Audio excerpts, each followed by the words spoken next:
Hey guys, tonight we're not sailing anywhere grand or glamorous.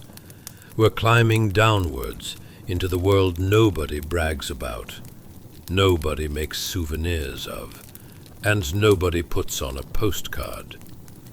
The invisible economy of Victorian brothels, where survival wasn't a choice, and work was just another word for debt-wearing perfume. Not the romanticized silk-draped version people imagine today. Not corsets and velvet curtains and expensive champagne. I mean the real thing.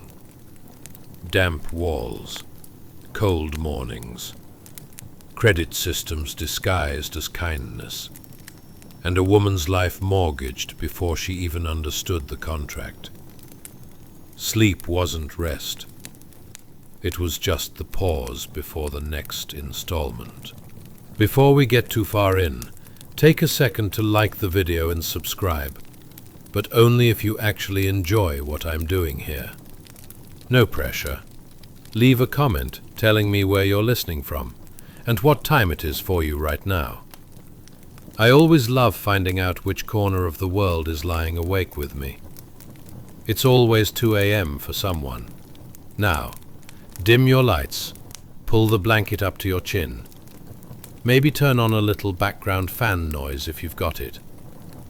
Get comfortable, or at least more comfortable than a horsehair mattress in 1857 could ever hope to be. Because tonight's story isn't about scandal, or sex, or voyeurism. It's about economics. The quiet trap most people never saw. The kind that didn't need chains, because the ledger did all the locking. We're stepping inside a world where debt was a leash tighter than morality, and freedom was the luxury no one could afford. Have you ever noticed how history loves to talk about queens, kings, generals, grand revolutions, but skips the people who were paying for it all underneath the floorboards? Victorian England is famous for industry, elegance, powdered faces, and powdered hypocrisy. But none of that satin glow existed without someone at the bottom propping it up. And more often than not, she was a woman who never had a headline and never got a goodbye. We're not here to sensationalize her. We're here to witness her, quietly, gently, the same way her life moved. Not in thunderclaps, but in little daily surrenders.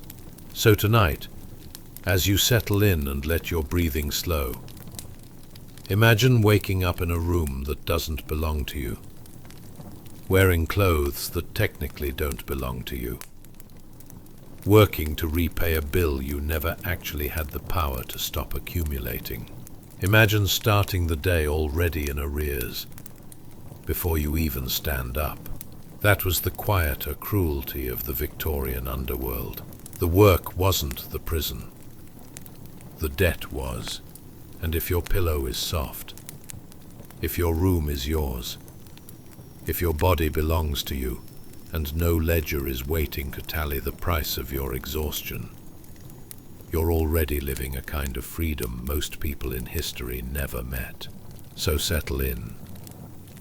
Breathe. Let your eyelids rest. Tonight we're not chasing the big events.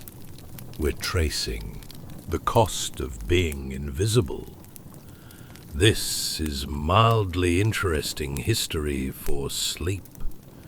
And tonight's journey is the hidden economic chains of a Victorian brothel worker. Close your eyes if you want. You won't need them where we're going. Chapter 1. She wakes slowly. The kind of waking that isn't really waking so much as surfacing into the same thin layer of cold she fell asleep in.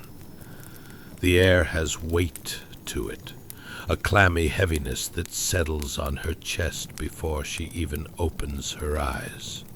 The room is still dark enough that the corners feel like someone forgot to invent daylight there, but pale morning light pushes through the grimy window, weak, watery, and without warmth. The mattress beneath her is a lumpy thing stuffed with horsehair long past its usefulness, the kind that remembers every body before hers. A thin blanket clings to her like wet parchment. Nothing in the room insulates, not the walls, not the air, not even hope. You don't fight the cold here. You just get used to losing to it. She lies there for a moment fully awake but unmoving, because the first movement of the morning is always the most expensive. Every shift reminds her. Her bones are tired in a way sleep doesn't touch. This is the kind of tiredness that begins in the soul and trickles outward into limbs. There's a drip somewhere, slow, persistent, from a leak that no one has ever bothered to fix. A bucket waits under it. It is never empty. In this part of London, water doesn't come from taps but from ceilings. She turns her head toward the window. On the other side of the filthy glass, day is beginning, but it is a day already half spent by the time she reaches for it. The city outside does not rise gently. It grinds awake, carts rolling over cobblestones, boots striking puddles, hawkers setting up for trade. London announces itself every morning like a factory with lungs. Her room is barely wide enough for the bed and the small slanted table that doubles as a washstand. The chamber pot in the corner will need emptying, another little humiliation that lives on the list of tasks no one counts as labor, because only women do them. Clothes from the day before hang on a peg, not fine, not flattering, but functional. Wool that has outlived softness. Shoes with soles that whisper of every unpaid bill. Before she sits up, she waits for her breathing to steady, not for illness, but for resolve. Every morning requires that moment of gathering. In the ledger of her life, merely getting vertical is its own unpaid line item. She pulls the blanket aside and plants her feet on the floor. The boards are colder than the mattress by several degrees, as though the building is trying to remind her that it holds all the power. She is only renting a precarious corner of it. There is no mirror in the room. Her employers don't provide them, not because they are expensive, but because reflection encourages dignity. Too much dignity makes negotiation harder. She washes with cold water from a chipped basin, the kind that burns the skin not with heat, but with absence of it. The water smells faintly of metal and earth. There is soap, cheap, astringent, stripped of all luxury, but she uses it sparingly. Soap costs, scent costs, warmth costs. Everything costs except silence, and silence is the one thing she never really gets. She dresses methodically, as though putting on armor for a war she never enlisted in. Because that is what this is, a battle not of blades, but of balance sheets. People imagine the work she does is about flesh, but the true leash is debt. Every pillow she leans against, every dress she's ever worn on credit, every borrowed ribbon, every swallowed smile, all of it tallies up in an invisible account book she never gets to read. By the time she stands and crosses the room, London is fully awake, and so is her reality. The day has already taken its share of her before she's spoken a word. And this is how her life begins, morning after morning, not with a sunrise, but with a reckoning. Chapter 2.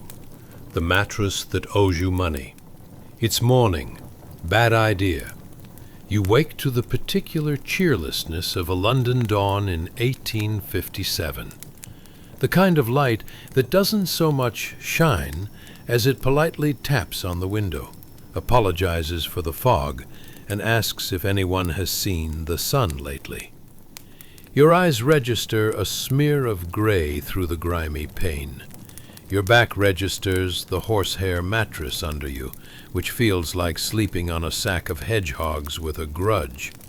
The blanket is thin, the chill is thick, and moisture beads on the wall as if the house itself is sweating from anxiety. You curl your toes into the frayed sheet and try to decide whether you are still part of your spine. The room is compact in the way a teacup is compact. There's a chair, sort of. There's a slant of soot on the mantel where a candle once tried its best. There's your dress, draped carefully over the chair, like a tired cat with ambitions. And there is the smell. Yes, a confident mix of coal smoke, damp plaster, old gin, and the river's gentle reminder that it is basically a long cold broth of everyone's problems. Let's talk about getting up.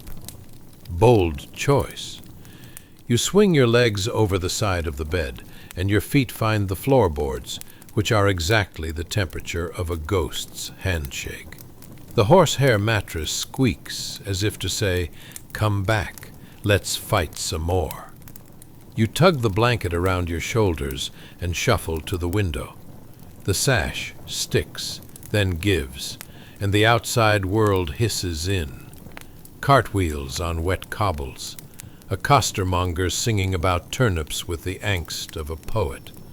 A distant bell ringing for someone else's troubles. You breathe, and immediately regret tasting the neighborhood. You are not here for the property values. You are here because this is where your credit reaches. You rent the room by the week if the landlady is feeling philosophical, by the night if she's feeling practical. She collects early because London is a city where money travels faster than gossip. And she likes you, in the transactional way that a shopkeeper likes a customer with exact change. Let's talk about debt, the invisible roommate. The dress on the chair is not yours in the way a cloud isn't the sky's. It's a silk that used to be brighter, carefully mended along the seams. Its best days borrowed from someone else's evening. You got it on tick, from a tallyman who writes your name in a narrow ledger with the joyless flourish of a man counting other people's breaths. Every Saturday, a cut goes to him, a cut to the landlady, a cut to the woman downstairs who rents you hairpins at a price that suggests they are forged of moonbeams. If you want a shawl that doesn't look like it's been through a small war, you can rent one by the night, too. Microtransactions, but in fabric. There's a name for this: dress lodging. A madame or a tallyman advances clothes so you can look like an evening, so you can charge evening rates, while the debt coils around your week like ivy. You work to pay the dress that helps you work to pay the dress. It's the subscription model before the internet, and the free trial expired 2 Thursdays ago. You reach for the washbowl. The water you fetched last night is still faintly gritty, London's signature mineral blend, chalk, rust, and hope. You splash your face and make the sound of a person who has been slapped by a small pond.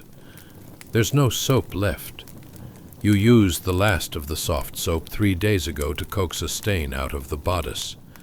The stain didn't budge. Of course it didn't. It's 1857. Soap has standards, and so do stains.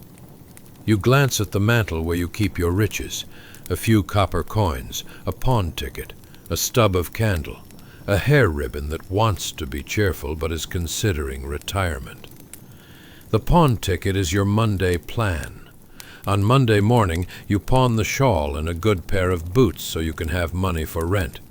On Saturday evening, if you've had a decent run, you retrieve them for Sunday's promenade, because prospects are better when your ankles aren't announcing desperate from across the street.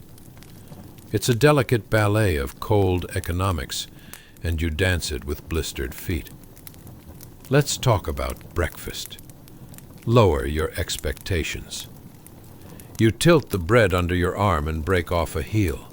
It's yesterday's bread going on optimistic. If it resists, you soak it in the water until it surrenders, like a biscuit that has seen too much. Butter is a rumor, jam is a fairy tale. You keep a tin cup on the mantel, and if you're lucky, you'll get tea later from the coffee stall near the bridge. A murky infusion with the energy of a polite scolding. Still, it's warm, and warmth is currency. Outside, the street is waking. A boy with ink-stained fingers whistles down the alley, paper under his arm, calling headlines to anyone who can afford the news. Across the way, a woman shakes out a rug from her upstairs window and apologizes to the air for existing. Somewhere, a bell rings workhouse o'clock. You hear the cluck of a hen kept illegally on a windowsill and find yourself irrationally envious of its job security. Let's compare notes with the Middle Ages, your spiritual co-workers. If this all feels familiar, it's because the economy enjoys reruns. 2 centuries back, no, 4, women worked the stews in Southwark, on the wrong side of the river and inconveniently the right side of the bishop's jurisdiction. The Winchester geese, they were called, taxed and tolerated, sometimes even licensed, then blamed for the behavior of the men paying their wages. Clothing laws told them what to wear, fines told them what to pay.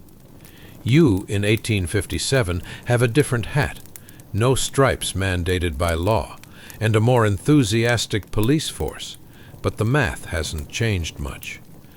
The city still likes your earnings and dislikes your existence. Charming. Let's talk about policing. The art of looking the other way. Technically, brothels are illegal. Practically, everything is negotiable. The constable on the beat prefers quiet streets and predictable people. If the house keeps things tidy, if the neighbors don't complain, if a coin slides across the table now and then to speed up the bureaucratic digestion, suddenly the law becomes a gentle suggestion. Order, in this universe, is a mood. You thread your hair with the rented pins, coax your dress over your shift, and feel the silk cool against your skin. It's better than being cold and invisible. You lace the bodice tighter, because that's fashion, and also a budget-friendly posture corrector. The mirror is a sliver of glass rescued from someone else's window. It shows you a face that could pass for 22 in forgiving light, and 32 under gas lamps. You are neither and both, and also a little hungry. Let's talk about choice. The menu is short. You could go straight, say the charitable ladies, their hands smelling of good soap and best intentions. Laundry work pays pennies and eats your hands. The factory near the river hires girls who are nimble with spindles and generous with their lungs. The cost of being respectable is often respectability plus starvation. You do the sums. Your sums don't lie. Respectability will have to wait until your ledgers do not include a pawnbroker's hours. You wrap the shawl, tuck the pawn ticket into your bodice for luck, and take one last look at the room. The damp patches on the wall bloom like maps of countries you'll never visit. The horsehair mattress sighs, relieved to be alone, perhaps plotting how to redistribute its lumps while you're gone. The window fogs, then clears, then fogs again, like it too is undecided about your prospects. Outside, the fog has softened the angles of the street. Gas lamps still faintly burn from the night, sulking through the morning like party guests who overstayed. You step onto the stairs, careful to avoid the splinter that knows you by your first name, and descend toward the day, which is waiting with its ledger open. Sometimes people ask, did women like you feel trapped? You'd answer, if anyone was asking, that trapped is a strong word. It suggests you can't leave, when in truth you leave all the time. Out the door, down the street, into the fog and back again, on a leash made of rent, ribbon, and arithmetic. It's not shackles, it's paperwork. And paperwork is much harder to pick. Chapter 3. Sheets that have seen things. Let's talk about sheets. Courageous, tired sheets.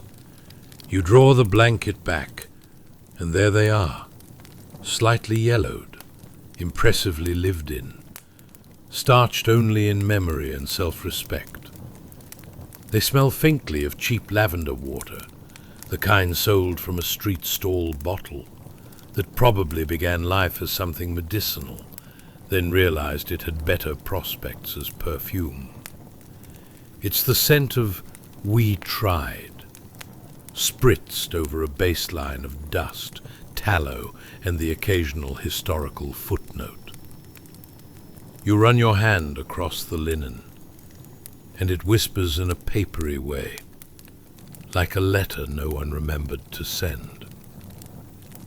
This is linen that does not lie about its age. It has that warm bread color people like to call antique white when selling furniture with 3 missing handles. In places, you can see the faint ghost of blue, evidence of a laundress's blue bag trying to persuade the yellow to calm down. The bag is a tiny miracle of ultramarine alchemy. Unfortunately, miracles cost extra, and your house doesn't always spring for the deluxe wash. Some weeks the sheets get a holiday, a shake, a dab of lavender, and a mood. You pinch the corner, and a flake of candle soot lets go, drifting up like black snow. Last night's tallow drip is there too. A small constellation hardened into the fabric beside a shadow where someone once leaned with a match and learned about physics. You tug the coverlet, and a puff of cold dust rises, hangs in the air, and then just stays. The air in here is so still it feels paused, as if even drafts have unionized and gone on break. Your breath comes out in a pale ribbon and unravels politely toward the window without actually making it. You lie back for a moment, cheek against the pillow. It feels faintly damp with a chill that has very clear opinions about your jawline. The stuffing is old feathers and new ambitions. The quills occasionally announce themselves like tiny opinionated fish bones. They're not malicious. They just exist. You shift, find the sweet spot, then lose it 3 seconds later because gravity is a comedian. If you're wondering how often the linen changes, the answer is on a schedule inspired by optimism. Monday is washing day, if coins are lined over the weekend. The laundress comes with forearms like destiny, and a copper boiler on the boil. All lye, soda, and steam outside in the yard. Linen goes in like a confession, and comes out lighter, chastened, and slightly shrunken. But when the ledger is sulking, the house keeps a rotation that would make a card sharp proud. Turn the sheet, flip the sheet, invert the sheet. And for the grand finale, lavender it, air it, and call it freshened. It's not that anyone loves corners being cut. It's that corners are the only thing left to cut. You smooth a wrinkle, and your hand catches on a mend stitched in tiny sober steps. Evidence of someone else's midnight with a needle. The hem is reinforced where feet remember they are human. That's the thing about these sheets. They are communal memoirs, not in a scandalous way, in a practical way. They recall that bodies are heavy, seasons are damp, and laundry is taxation with extra rinsing. Compare notes with your 14th century co-workers across time. In the Southwark stews, back when they were technically bathhouses with ambitions, at least you could get hot water with your professional hazards. Authorities blustered about cleanliness with ordinances that sounded stern in Latin and softer in practice. There were rules about the beds and the doors and the holy days, and possibly the illusion that linen could solve the moral weather. Here, in 1857, you have gaslights that make everyone look like an oil painting 4 drinks in, a more enthusiastic constabulary, and a culture that says cleanliness is next to godliness while refusing to fund the soap. Evolution is complicated. You pull the sheet up and examine the selvage, thinking about what clean costs. Laundry is a line item in your week, tucked between rent and repairs and the mysterious surcharge called being seen. A fresh set of sheets warms a room without ever being warm, the same way a smile buys you a moment's grace with a doorman. But laundry eats profits. Soda crystals, soap flakes, the coal to heat the copper, every ounce of cleanliness leaves a damp footprint on your purse. So sometimes the house air dries its conscience, and you plump the pillow and hope for mercies that arrive on time. You sit up and the sheet clings. Linen has a remarkable capacity to pass judgment without saying a word. It was once flax, sun-dried along canals, somewhere more optimistic than this room. Now it negotiates between skin and climate, and the climate currently believes in austerity. Your toes find the hem, and you tuck it under like a makeshift treaty. The air is visibly cold, not through magic, but through breath and window panes etched in condensation runes. Somebody's coat on a peg looks like a person considering their choices. The gas from the street sneaks through the sash and joins the general consensus that nobody's starting a fire yet. Coal wore its evening wear last night. This morning it's back in the scuttle, saving itself for someone who tips. If you're keeping a tally of textures, add this. The sheet's grain under your fingers is like rubbing a page of cheap paper, an honest drag. It's not luxury linen from a merchant's dream. It's the sturdy cousin that shows up to work. And here's all the middle-class comedy. Respectable households write entire essays about napery, damask, and border patterns, laundry starch so crisp you could set your tea on it. You get cloth that can handle a Tuesday and won't collapse at the sight of iron. Functional is a love language, just with more lint. Let's zoom out to the economy in miniature, because the sheet is telling it already. The house buys or rents linen. The laundress bills by the time. Dozen pieces. The madam subtracts wear and tear from wages. You absorb the subtraction and convert it back into something marketable, with pins and a smile. A neat bed means higher rates. Higher rates mean maybe you redeem the shawl before church bells. The linen is not only fabric, it is pricing strategy. Microeconomics, but with corners and the occasional feather. You wrap the blanket around your shoulders like a cape with low self-esteem and slide your feet to the floor. The sheet releases you with a sigh. The room quickly steals. You fold it back with more care than it probably deserves, and exactly as much care as you can afford, smoothing your hand, whereas strangers will later notice the difference without ever naming it. That's the job. Undone work invisibly redone. Out in the street, a milkman clacks his ladle against a tin measure, and a woman coughs in meter. In here, the air is so quiet you can hear the linen resettle after you move, a tiny exhale, like an old aunt easing herself into gossip. For a second, you think of the stews long ago, the hiss of bath water, a different kind of heat, rules painted on a wall by men who never scrubbed a tub. Another century, same arithmetic.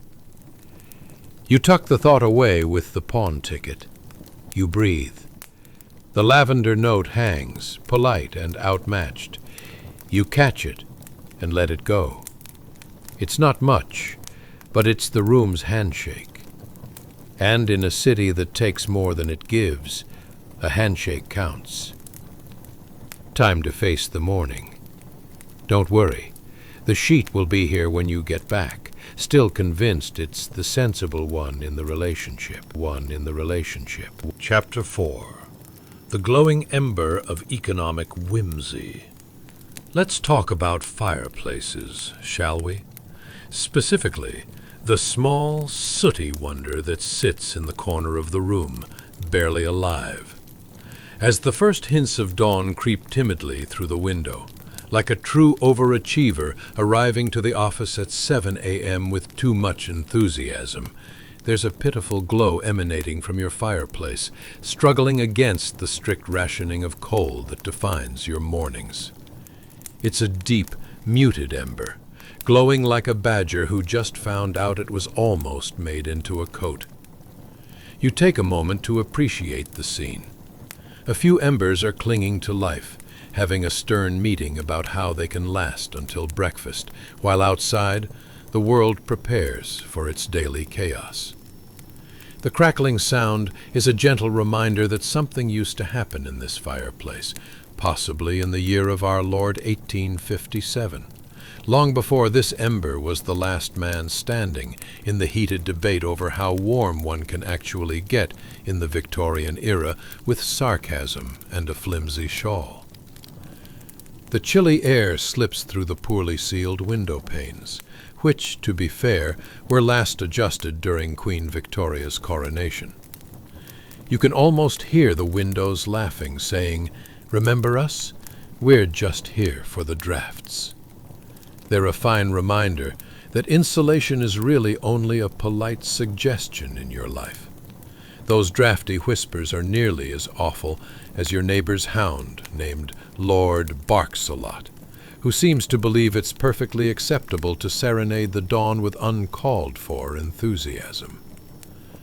Nearby, a spinning wheel sits silently. and you're left pondering how it's somehow less taxing than your typical morning routine of grappling with mismatched stockings and tea that might as well be water. Are you the only one here who's standing in front of a combusting pile of history, hoping between gasps for warmth and dignity? No? Good to know it's a collective struggle. As you inhale the scent of damp wood mingling with the last desperate throes of coal, you can't help but wonder. If this fireplace were a person, would it be the type to tell dramatic tales of the great coal shortage while clutching a mug of hot ale like it's about to make a life-changing decision? And what about you?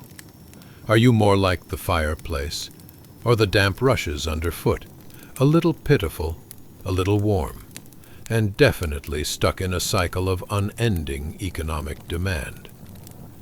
You tuck your chin into your shawl, as if hoping to summon a supernatural force to keep you toasty, feeling like a Victorian burrito. But alas, the only warmth you have is a ritualistic hugging of the fireplace, as if attempting to comfort a pessimistic cat. And yet, there's a certain stubbornness shared by you, the fireplace, and all your fellow brothel mates.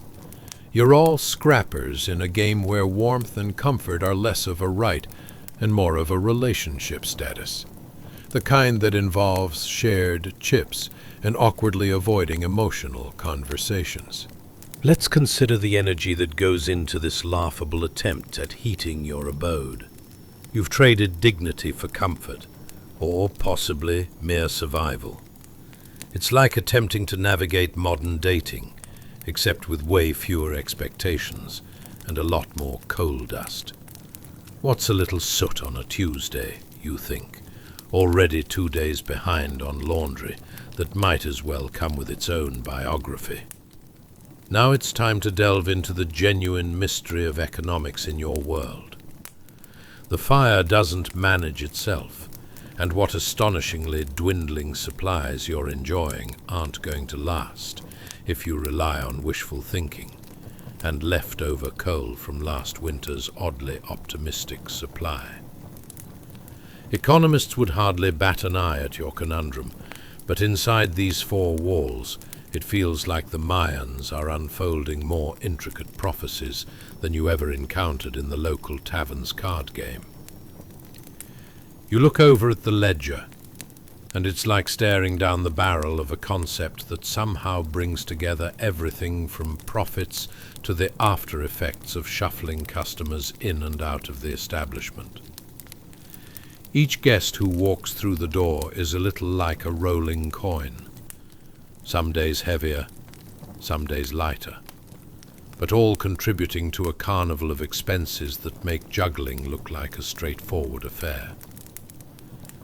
A cheeky grin rises in your mind as you think about how every cheeky gentleman passing through your door leaves an economic footprint behind, like a jaunty coal miner who forgot to wipe his boots before entering. Given the current economic climate, each moment you spend trying to suck warmth from the fading embers feels both hilarious and tragic. How has the world reached a point where a single log carries as much weight as a month's grocery bill? And, let's be honest, you still can't make your tea properly without sacrificing half a scuttle of coal to the gods of warmth and dignity. It's the age-old dance of supply and demand, and you're just at the back, trying to avoid stepping on anybody's toes. You pull your shawl tighter, hoping it has some magical properties that can handle another day. The fireplace coughs gently, and in that moment you smile, recognizing that even when the world tries to chill you to the bone, there's warmth to be found if you just look at it from the right, even absurd, angle. And then it hits you.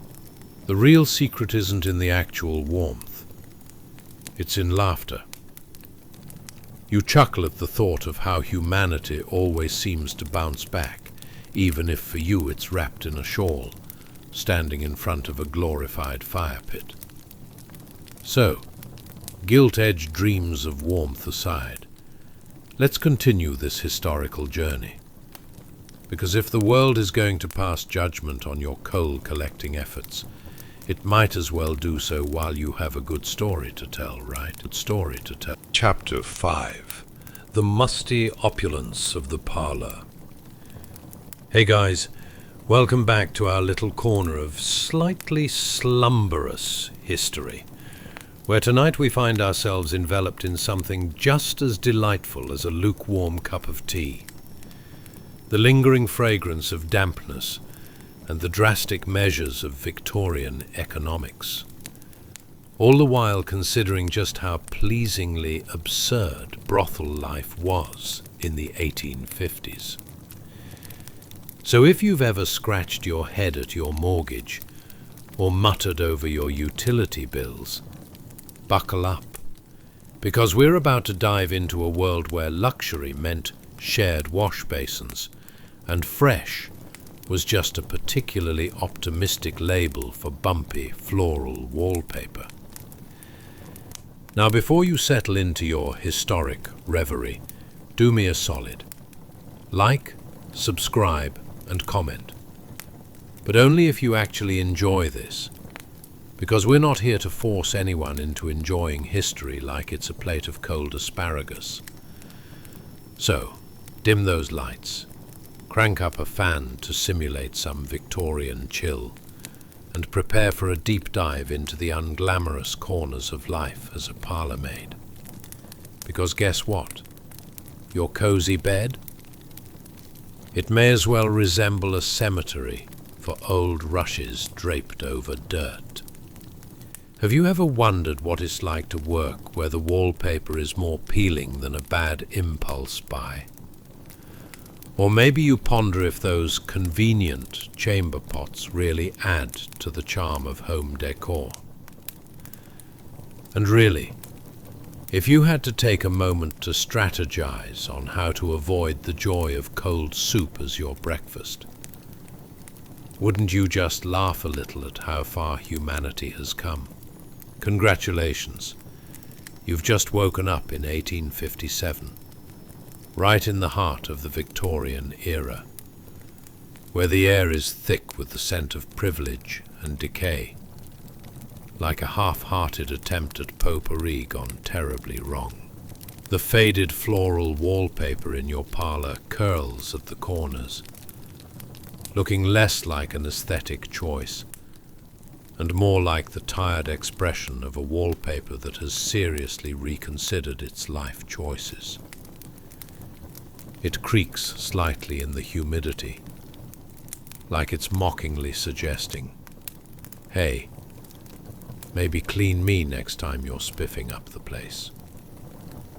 The mustiness in the air has its own backstory, and it knows exactly how to linger longer than a distant relative at Christmas dinner, as you sip on tepid tea, lightly on the edge of tepidness, lest you invite an impromptu soiree with the local rat population. You might find yourself reminiscing about the last time someone offered to host a fun evening of Victorian games. Spoiler, they never do. Because who wants to gamble on good times when rotting wood and questionable plumbing are on the agenda? And then there's that delightful creaking of the floorboards underfoot. Imagine stepping cautiously, attempting to traverse what can only be described as a time-traveling obstacle course, designed to ensure you remain deeply aware of every creak. Because surely everyone wants that kind of audience, while trying to discreetly shuffle toward the exit when the day's gentlemen start arriving. You know, the ones who seem to think they're auditioning for the role of most excessive moustache twirler in the greater London area. Ah, the guests, each one breaching your doors like a parade of misfits, delivering a mix of scents that range from an overly enthusiastic cologne to Oh dear, the scent of last night's dinner, which might have included a particularly questionable fish. You might wonder, is this what the upper echelons must tolerate for a slice of life among the scandalous wealthy? The insanity persists, of course. Who could forget the delightful chaos of clandestine whispers, the rustling of silk skirts, and the peculiar sounds of delighted giggles interspersed with cries of, "Oh, didn't see you there." Well, surprise, you did actually step directly into chaos, my friend. Now keep in mind that every soul who passes through your parlor adds a little something to the ledger. Yes, a ledger. Your charming little accountant of awkwardness that keeps everything in check as you juggle whiffs of possibility with the burden of endless calculations. If only you could tell them that their presence is less about wealth and more about the deep need to escape the staggering unpredictability of laundry day back home. You chuckle at the thought of them, the gentlemen covered in enough bravado flitting around the parlor like ping-pong balls, blissfully ignorant of the economic chains they've unknowingly fastened around you and your fellow workers. You huddle with friends around the dim fire, swapping stories about the latest customers, every one of them a curious character, ripped straight from a Victorian novel, minus the romantic twist. Did you hear our last guest? Claimed to be a gentleman, but I'd wager a copper his idea of a parade involves his own reflection. Laughter dances around the room, a delightful distraction from counting the minutes until the night ends, and the footfalls finally stop echoing through the space, leaving you gasping for a serene breath of fresh air. Something you can't seem to find in this gargantuan structure of faded opulence, gone unwashed. And while you resent the climate on occasion, realizing that much of your position narrates an epic saga of discomfort wrapped around a dismal paycheck, you can also see the charm of it all. Yes, it's maddeningly absurd, but there exists a camaraderie found in shared muck that transcends mere survival. So lay your head down to rest, imagining the brothel owners scribbling away in ledgers, balancing all the absurdities of life while keeping track of how many customers they've bathed in yellowed light. Because sometimes life just is as comically tangled as a ball of yarn that your cat thoroughly defeats every afternoon. And so experience the soothing lull of a Victorian house, enveloped in mustiness on your journey, where every creak and laughter echo into the vast resonance of delightful absurdity.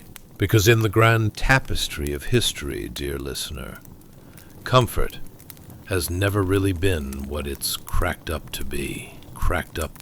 Chapter 6.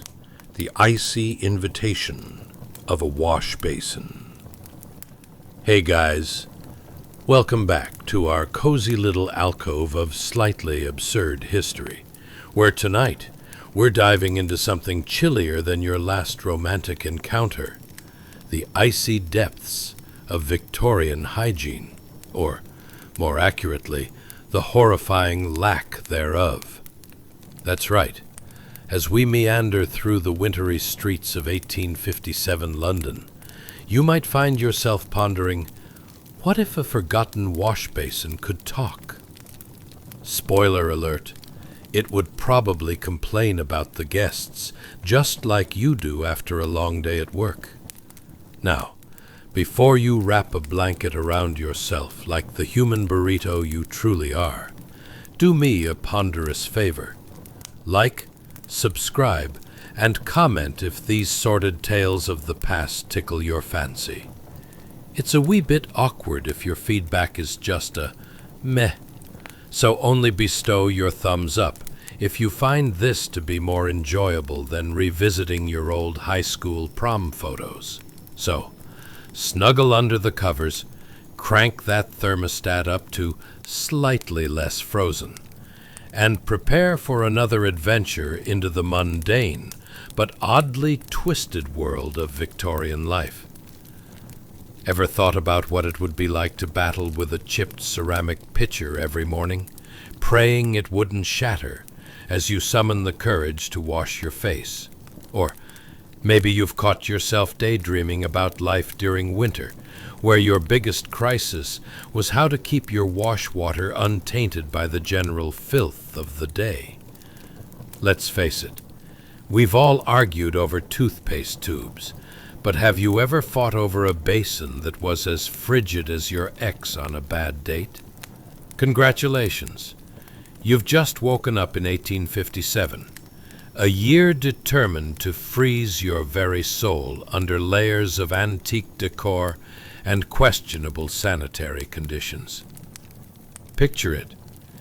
You're nestled in a cramped room with walls that have seen better days, peeling away like everyone's hopes of a leak-free winter. As you open your eyes, the first thing to greet you is the cold. Oh, and it's truly a frigid delight. In your cozy chamber, the light glints off a chipped ceramic pitcher and basin sitting forlornly on a rickety table, as if it's begging for companionship on this bitterly cold winter's day. The surface of the wash water is cloaked in a delicate film of ice, reflecting the harshness of London's unforgiving winter, like the enthusiasm of a banker performing a charity ball, half-hearted at best. Let's talk about that wash water, shall we? It's like the underwhelming finale of a fireworks show, promising a burst of excitement, but instead delivering a damp squib. Imagine trying to wipe yesterday's grime off your face with the Arctic remnants of last night's water, a sensation akin to slapping cold pancakes onto your forehead. A fine choice, truly. And look, if you've ever regretted your life choices while cradling a luxurious frozen yogurt, multiply that unease by a factor of 100. Yes, washing your face here means enlisting the icy depths of regret each morning. And you dip your hands into the chilly abyss. Just imagine the neighbors peeking through the thin planks of your wall, witnessing the wintry battle of the brothel worker and her obstinate wash basin. Their expressions range from amusement to thinly veiled advice on how to warm up the water. A great suggestion, made with all the seriousness of a cat contemplating a leap from the sofa to the floor. "Have you tried boiling it?" they'd say, while completely disregarding the fact that an open flame in the brothel would immediately turn the whole place into a standing bonfire. Now that's the kind of comfort nobody bargained for, right? Meanwhile, as you're strategizing your morning routine, like an applicant for the worst reality show ever, your thoughts might drift to the deadpan reality of chamber pots and their all-too-frequent role in your life. Ever had to navigate your way to one in a pitch-black room, risking a twisted ankle and minor humiliation? It's as if the universe conspired to design an intramural sport. Chamber pot dodgeball, where the object is to make it through the night without screaming aloud. This is the life that unfolds outside your frozen cocoon. The parlor, the beating heart of the brothel, buzzes with sound, laughter, and faux charm. But the reality is cold comfort. And here you are, emerging from your beautifully oppressive chamber, battling through a sea of freezing, breathable air, mixed with something that might be morning breath. The atmosphere quivers with the low hum of mischief and misfortune. a cocktail of Victorian exuberance that only makes you realize you have to look presentable for whatever gentleman walks through that door. But before we delve too deeply into the liaisons of the day, let's address the haunting truth. Does anyone actually enjoy this process? You take a deep breath, submerge your timid, frost-bitten hands into the icy water, and in that split second, you feel like a gladiator confronting the Colosseum, sword, or in your case, washing cloth in hand. Today, I shall emerge victorious, because if not bathing with dignity and grace was a feat worth ballads, you might as well be a hero in your own melodramatic epoch. And there you have it. You're not just a brothel worker, but a part-time explorer navigating the harsh Arctic seas of the wash basin, determined to wash away the world, even if the world feels like it's plotting against you in the form of skimpy hot water access.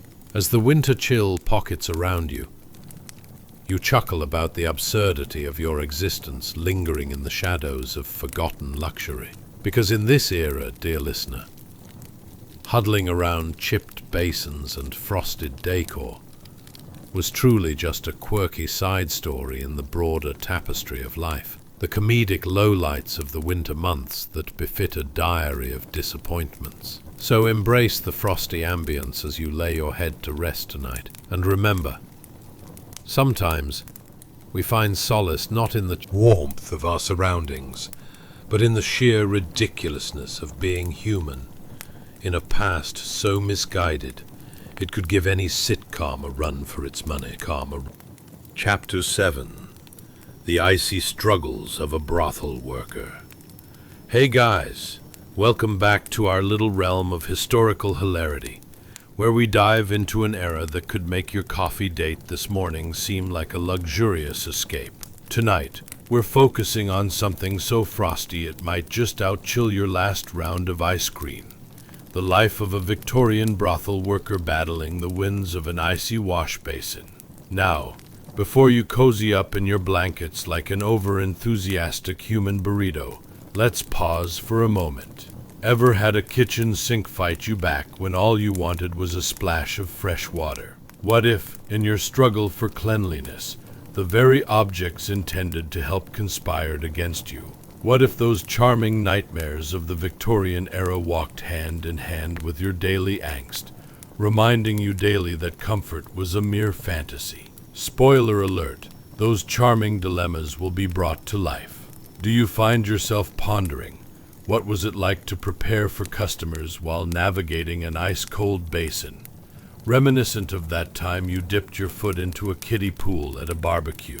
Or have you ever awkwardly assessed how to make small talk while soggy, as if your days of politeness were rendered almost impossible by the very water you needed to scrub off last night's adventures? Congratulations! You've just woken up in 1857, the year where fashion met frostbite, and all decorum was left at the door, or at least hidden under layers of frigid ignorance. Picture this.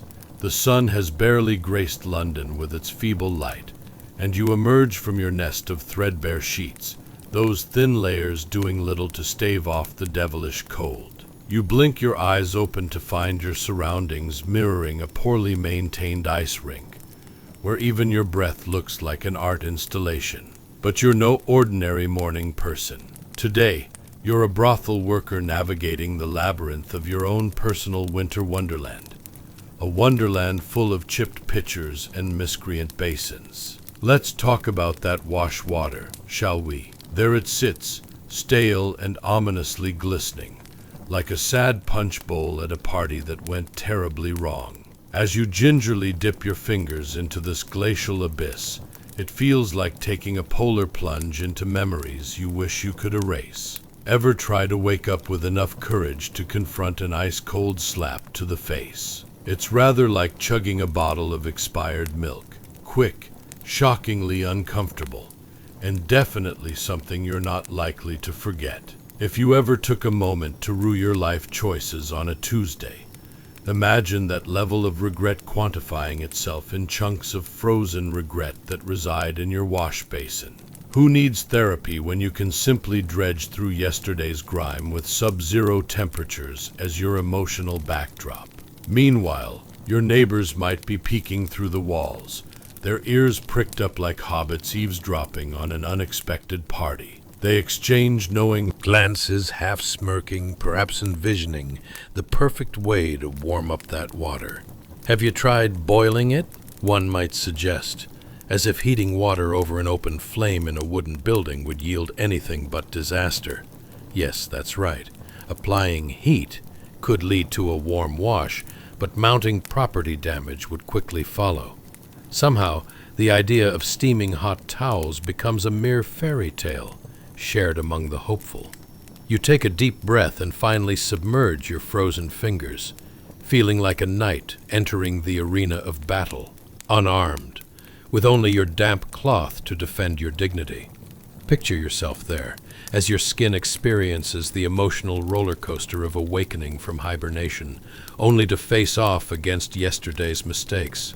It feels like a gladiatorial contest against a very chilly Roman Colosseum, where the only victory is survival. The patrons of the brothel don't care if last night you served them their cocktails mixed with equal measures of charm and desperation. Today, you face the ultimate humiliation. Icy waters confronting you with frozen witness. As you splash water onto your face, you're hit with mixed sensations. You're not just refreshing your appearance. You're roused from slumber only to find yourself drowning in a vortex of absurdity. The memories of sweet chamomile tea evaporate, replaced by the icy notes of splashing regret that leave you feeling like you just swam through a block of ice. Truly an invigorating morning's experience, right? And what's breakfast look like? Possibly a pastry frozen in time, or worse, flavorless porridge that echoes the blandness of these cruel mornings. As you shuffle through your day, the clinking of jewelry hits your ears, but it's deeper than mere fashion. It's the sound of desperation masquerading as glamour. Every shimmy step feels like a discourse on self-preservation, where even the most absurd thoughts seem like sincere prayers amid the absurdity of modernity's polite masquerade. Consider this, dear listener. Behind each door lies a story, each with ice-breaking moments and a cocktail of regrets that tether every woman in that brothel to her slice of resilience. You're amongst the queens of this imperfect kingdom, where tomorrow's battle would inevitably echo in a slippery alleyway filled with men's charades and mischief. Prepare yourself, for this icy ritual is only the introduction to life in this extraordinary corner of Victorian society. Though your fingers might tremble and your heart races at the thought of pure absurdity, remember, you're not just surviving today. You are curating a comedic masterpiece of historical shenanigans that resonate across time. Now, lay your head to rest beneath the grip of ridiculousness as the weight of centuries drowses upon your lids. And remember, often, the truly amusing lies not just in the past, but in the hilarity we endure with frozen fingers and hefty doses of icy resolves. Chapter 8. The Candlelit Conundrum of Needlework. Hey guys, welcome back to our cozy corner of bizarre history, where we shed light on tales even warmer than the wax dripping from your favorite scented candle. Tonight, we dive into a scene so chilly it could give your grandmother's icy stares a run for their money. The delicate world of a Victorian brothel worker, illuminated solely by candlelight. And let's just say, that light flickers a lot. Now, before you settle in with your fluffy blanket, let's take a moment to imagine this. Have you ever tried threading a needle while holding a flashlight in your mouth? Sure, it adds an element of challenge, but may I suggest it's a little less comfortable than, I don't know, Having to stitch a bodice in the dim light of a rickety lamp while your fingers feel like they just shook hands with a snowman. Spoiler alert, it's not great. So, let's get cozy, dim the lights, put on a fan to simulate that charming breezy atmosphere, and get comfortable. But let's also think, what would it be like to endure a winter of endless sewing with frigid fingers? How many layers of petticoats are truly necessary when you can't feel your toes anyway? And tell me, have you ever lamented over a sewing needle as if it were a personal enemy? Maybe even a rival with a vendetta against your sanity? Congratulations. You've just woken up in 1857, a year not celebrated for joy or warmth, but rather for the delightful combination of dark, cold days and the delightful jingle of coins, pocket change, frostbitten, and just as useless. You find yourself nestled into a cramped brothel, surrounded by shadows more familiar than your childhood friends. The flickering candlelight dances eerily, casting ghostly shapes on damp walls that would send any decent painting scampering away for safety. Now picture this scene. You sit on a rickety stool, the kind that squeaks in disapproval of your very existence, trying to thread a needle. The candlelight isn't helping much. It flickers and sways like a nervous dancer, as if it too is unsure about its survival through the night. The shadows wrap around you like a chilly hug from that one uncle no one wants to invite to family gatherings. And what's that smell? A delightful blend of wax and despair, with just a hint of desperation. Truly a fine aroma, just short of a candle crafted by sad witches using only the tears of the downtrodden and gingerbread. You balance your sanity and the work at hand, knowing that every stitch is another step towards putting food on the table, or at least hoping to have enough left to buy a crust of bread. Your fingers, oh, those lovely cracked sausages of yours, have become well acquainted with the pain of winter. They resemble dried apricots, only a bit more gruesome, and possibly with a mild scent of despair. Each needle prick is not just a blemish on your skin. It's a reminder of the relentless chill that bites through. Mercilessly cruel, like your last Tinder date's sense of humor. As you sew, the frigid air nips at your exposed wrists, making you wonder if perhaps you should have invested in a pair of gloves with fingers that were, well, functional. It's like attempting to bake bread with one hand tied behind your back, except the yeast is laughing at you, and instead of gluten-filled glory, you're just metaphorically icing your frozen cake with tears of frustration.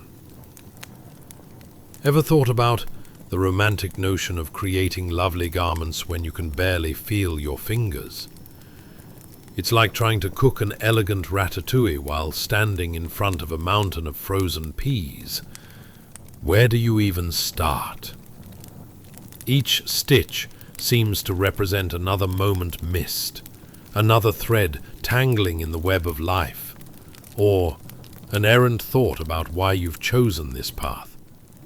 But hey, at least it's warmer than the porch.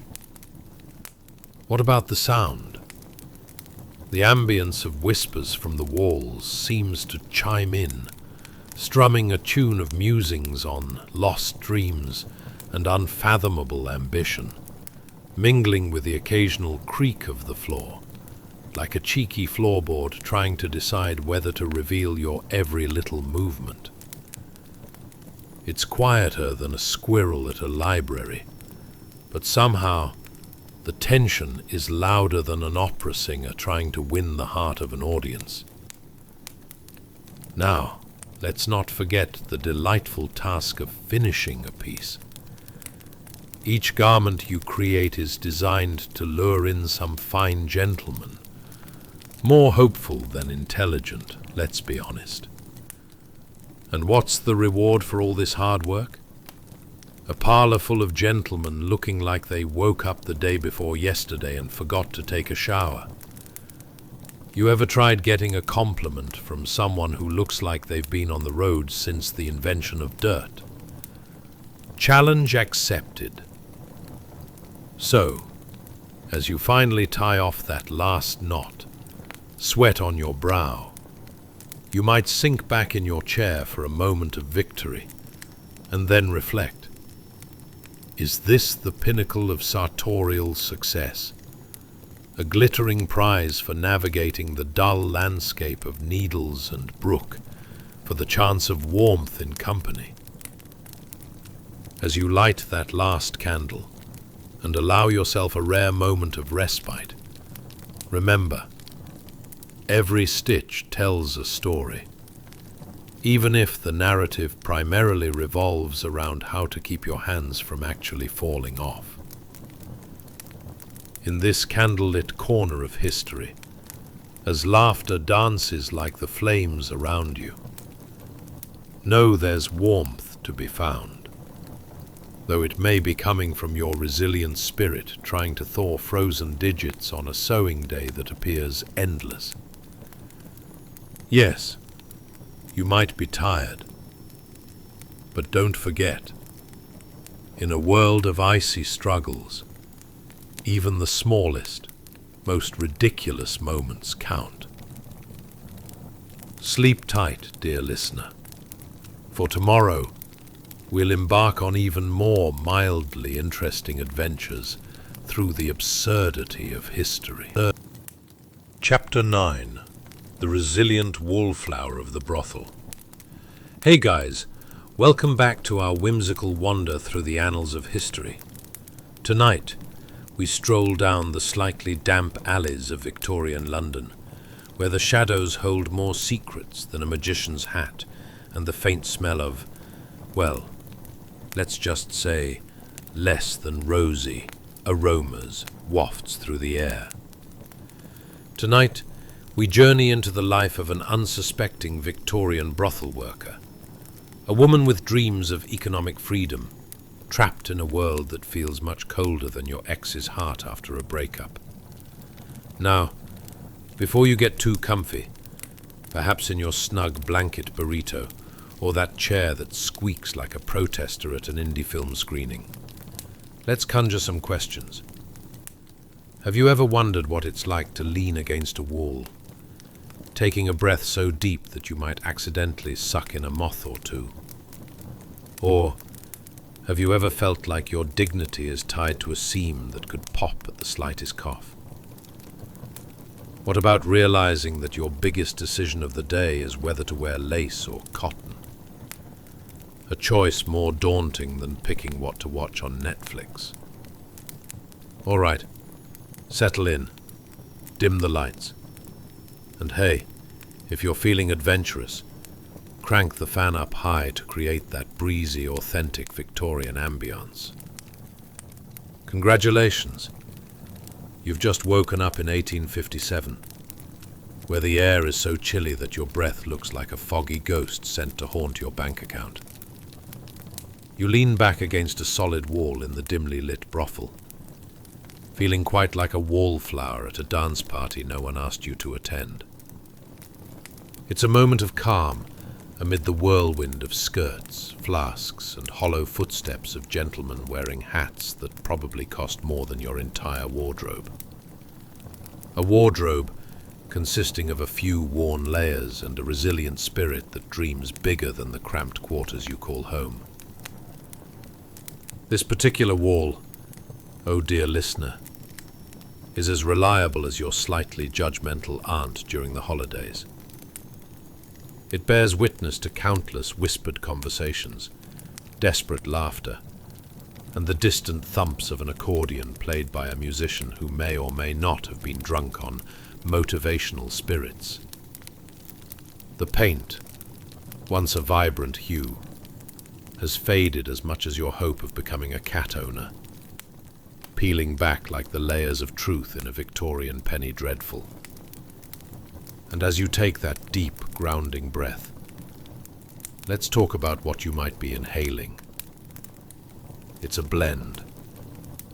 Imagine the earthy scent of damp wool, the sweet but sour stench of spilled ale, and just a hint of something smoky, reminiscent of the kitchen where someone attempted to make a fine meal but instead conjured a small disaster worthy of a cooking show gone wrong. Good luck blending your way through that aroma cocktail. What's the ambience like? The soft murmur of laughter floats through the air like a teasing spectre, only to be muffled by the damp walls around you. Sometimes the laughter breaks into a chorus of giggles, raucous enough to carry you away on a gentle wave, until reality sweeps in like a familiar friend, reminding you that you do still have bills to pay, even if they're wrapped in ribbons of hope and hard work. In this moment of solitude, you notice the distinct chill creeping in, gnawing at the edges of your blanket like a particularly hungry mouse. Where is a Victorian gal to find a coat that actually keeps her warm, while being fashionable enough to impress clients with questionable hygiene? But of course, practicality hasn't made the guest list to this soirée. It all seems like a fantastical conundrum akin to convincing your cat to leave your laptop alone during Zoom meetings. So, you ponder your life choices with fingers that feel much like frozen sausages, surprisingly resilient, but undeniably awkward. Ever tried to juggle thoughts about your dreams with the overwhelming necessity of making a living? It's like attempting to bake a souffle with a rock for a mixing spoon. High aspirations, but a recipe destined for disaster. The wall beside you stands firm, an unwavering support during times of uncertainty, absorbing your secret hopes and unfulfilled ambitions. You lean into it, almost grateful. Its cold surface offers the same reassurance a good Netflix binge might when the day has sucked away all your joy. Will your dreams ever take flight? Or have they been folded up and crammed into that forgotten pocket of your dress, the one you also use to hide emergency snacks for late-night hunger pangs? Just as you feel your worries begin to subside, you hear the clatter of footsteps in the alley. Not just any footsteps, but an army of gentlemen, each more peculiar than the last, like a collection of mismatched socks squabbling over the last piece of pizza. Does one really need all that flair accompanied by a pronounced stench of bad cologne and desperation? Alas, in your line of work, those are the charming quirks you grow accustomed to like a well-worn pair of shoes. Less about style, and more about fending off blisters. Each sound you hear resonates off the walls, each footfall weaving its own tale, echoing through the ether like a poorly delivered punchline. Who'd have thought? 1 second you're engaging in self-reflection, the next you're a preamble within the spectacle of life outside. There's a beauty in the chaos, a raw absurdity that almost allows you to smile through the frigid air as you prepare to rise from this moment of calm. As you get ready to peel yourself off the solid wall, you can't help but chuckle slightly at the deeply layered history of brothel life. A comedy of mismatched socks and unseen battles. A reminder that amidst the struggles and frustrations, there lies something weirdly beautiful in the absurdities, the vulnerabilities, and the humor of it all. Sleep tight, dear listener, as you float into the embrace of night, fortified by the strength of a woman who knows the power of a wall and the potential for laughter in the most unexpected places. Tomorrow invites more gently humorous encounters. A quirky adventure through the annals of history awaits. Chapter 10. A Chilly Dilemma. Hey guys, welcome back to the shivery realm of Victorian London, where even the air feels like it's contemplating a career in ice sculpture. Tonight, we're about to embark on a journey that's colder than your ex's heart during a holiday breakup. The plight of a Victorian brothel worker on a desperate winter's night. Just imagine a world where even the moon looks a bit too frozen to shine brightly, and the only comfort you have is a rat wrapped in a blanket of uncertainty. Before we snuggle deeper into this icy tale, take a moment to like and subscribe. Only if you genuinely enjoy this kind of whimsical historical nonsense, of course. Now, let's set the scene. How would you cope with a relentless winter chill that sends shivers down your spine, like an unexpected text from your high school crush? Can you picture huddling in a drafty room with only a tattered shawl for warmth? Is your idea of a hot meal delicately flipping a pancake in an oven? Because in this world, we might have to redefine hot. Think more along the lines of a human-sized ice cube. All right, let's dim the lights, crank up a fan, and drop you straight into a rooftop brothel on a bleak winter night in 1857. You've just awakened in the most unwelcome icebox this side of the Thames. You look around, but there's not much to see. The chill bites through your layers like a pesky paper cut. The walls are just as cold as you'd expect, and you can hear the faint sounds of muffled laughter filtering from elsewhere, almost like the facade of merriment designed to mask the struggle just beneath the surface. The night air is slightly damp, and you can smell the remnants of ale that didn't quite make it to the barroom floor. Think of it as an olfactory introduction to the charming chaos that is Victorian life. Your stomach growls in protest, louder than a dog chasing a squirrel, reminding you that dinner tonight consisted mostly of despair, probably more filling than bread and a side of dreams. Winter nights in this brothel backdrop feel more like a meat locker than a home, minus the faint whiff of cured ham. Let's talk about hunger for a moment. Ever tried to stave off starvation with nothing but a feeble hunk of stale bread that looks suspiciously like a brick complete with sharp corners? Perhaps in more generous moments, you might have acquired a sliver of butter, if you could find it beneath the oppressive weight of broken dreams and unpayable rents. The kind of hunger that gnaws at you, not unlike your cat when you've forgotten to refill its food bowl. It's the kind of hunger that prompts you to consider whether eating the leather soles of your shoes might be a suitable replacement for dinner. Spoiler alert, it's not.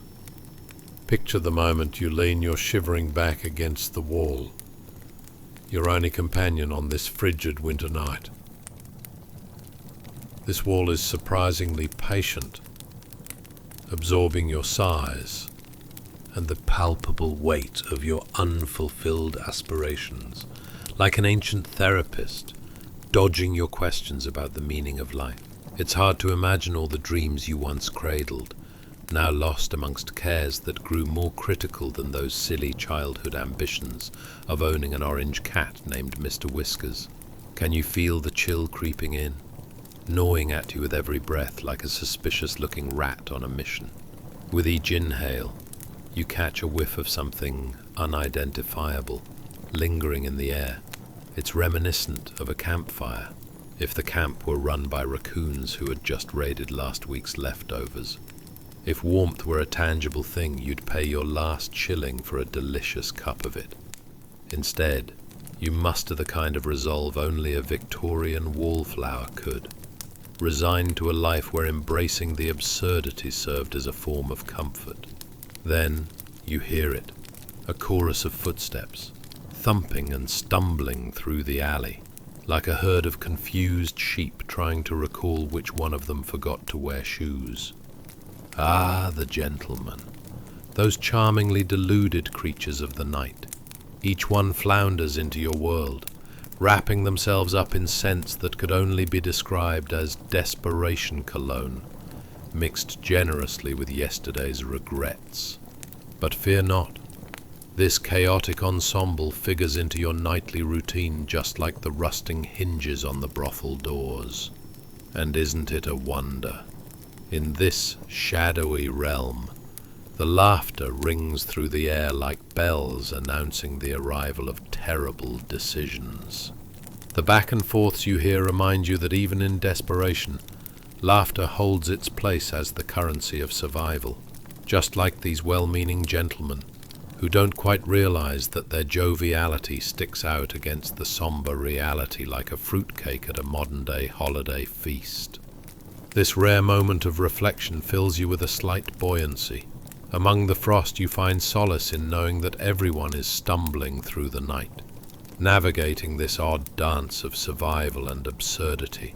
It's a marvelous orchestration of life in a world where jackets aren't quite warm enough, and laughter holds a warmth steadier than any wool-clad shawl.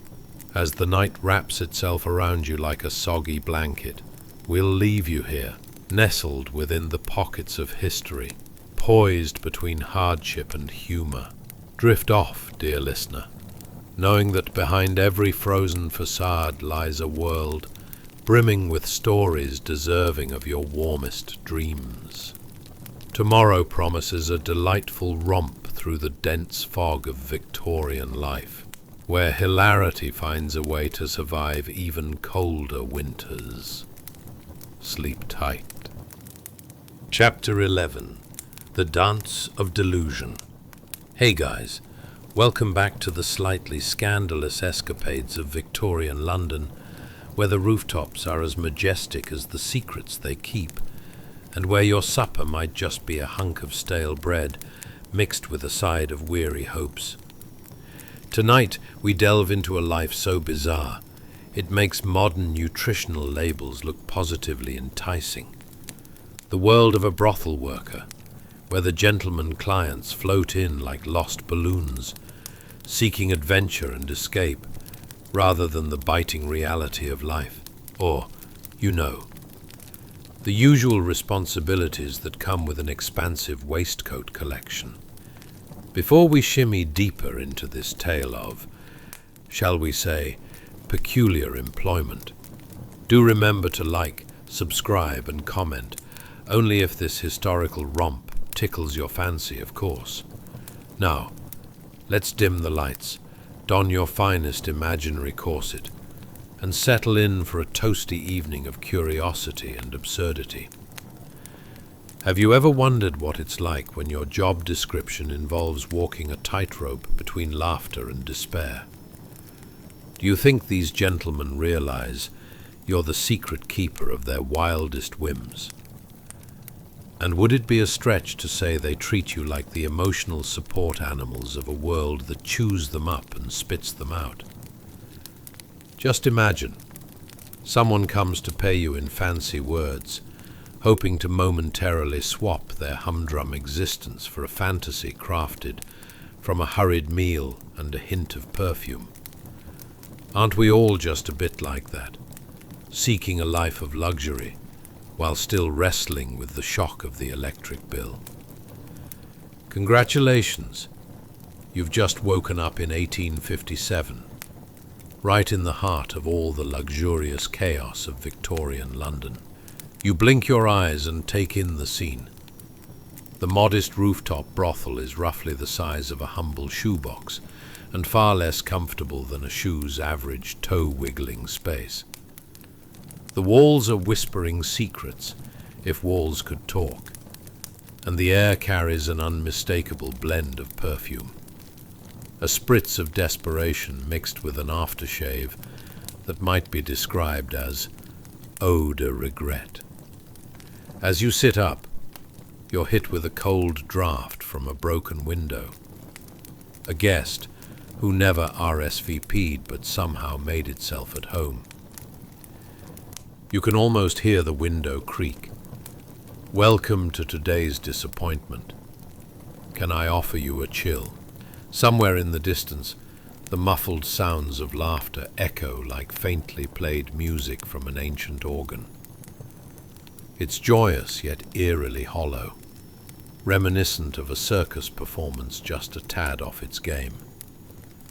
Let's talk about your fellow residents, the gentlemen patrons who strut in like peacocks, adorned with their finest sashes, and the occasional mustard stain. Each of them is here to escape their lives of respectable monotony, cloaked in virtues that would dazzle any Sunday sermon. They want the fantasy of adventure, the naughtiness of intrigue, and let's be honest, a moment where nobody's judging their questionable sock choices. But behind that, slightly cynical yet knowing look in your eyes, lies a reality they don't quite understand. You see, to them you're like a fairy godmother. In fact, you should consider changing your title from brothel worker to magical fantasy curator, or emotional support enchantress. You know the routine. They slip through the door, grinning like they've just unraveled the world's greatest mystery. But little do they know, you see their daily lives like a poorly written soap opera. The drama and despair are practically painted on their faces, washed off unsuccessfully at the nearest wash basin, I might add. Can you smell it yet? That delicate bouquet of desperation, mingled with overbearing cologne and perhaps just a hint of last night's steak pie. Each patron parades in with the expectation of dalliance, but unbeknownst to them, you're the maestro conducting this absurd dance of fantasy. You're here to mix charm and wit, creating a potion potent enough to convince them that their lives are devoid of magic, only to serve them a grand illusion, garnished with a squeeze of lemon. With every awkward introduction, there's a sense of theatrical absurdity, almost as if you're a character pulled from a script penned by someone who clearly never visited this reality. One in which lewd conversations and faux gallantry intertwine seamlessly with actual human failures. You hum a tune in your head while smoothing your gown, with thoughts of the world outside lingering in the background like an uninvited guest. Oh, how you've learned that these fine gentlemen don't want to reckon with the cold, hard truths of life. Instead, they long for enchantment, like toddlers seeking a fairy tale bedtime story. Only this tale involves slightly more scandal and less wholesome charm. As you begin the dance of deceitful imagination, you catch the eye of one gentleman who looks like he might have walked off the pages of a doting romantic novel. You know the type. Mouth agape, eyes sparkling with naive curiosity. His fantastical pursuits seem effortlessly woven into your existence, like a badly knit scarf. This is the moment you realize, while they are lost in their fantasies, you're the one holding the polygon of their merriment, a geometric fabric of genuine influences and cautiously fortified dreams. Look at you now. You can't help but feel that knowing smile creeping onto your face, while the laughter spirals around you like delightful confetti. In this wild historical ride, you've become an unexpected sage, a small beacon of survival in a world layered in irony and misjudged reverie. So, as you gather your thoughts to embrace the night's myriad encounters, remember this. Laughter sometimes hangs in the air like heavy winter coats, too layered to escape with grace, but stunningly beautiful nonetheless. So rest your curious mind, dear listener, and let your dreams wander into the whimsical world of Victorian fantasies, where charm dances with the slightly Absurd, and laughter conceals layers of delicate truths. Tomorrow, we'll continue this charming escapade through an era that has more hidden gems than your average attic. Sleep well. Chapter 12. Stretching Dreams and Economic Schemes. Hey guys, welcome back to your favorite escapades through the veiled corners of Victorian London, where the struggle for comfort is like trying to wrap a balled-up sock in a silk handkerchief, noble but oddly square. Tonight's tale stretches further than your neighbor's nose on a gossiping spree. We'll dive into a day in the life of a brothel worker in 1857, where every stretch of the body mirrors the hidden economic chains that twist tighter than a pretzel at a fancy banquet. Before we unfurl this tapestry of mildly interesting history, do remember to like, subscribe, and comment. Only if you genuinely enjoyed it, of course.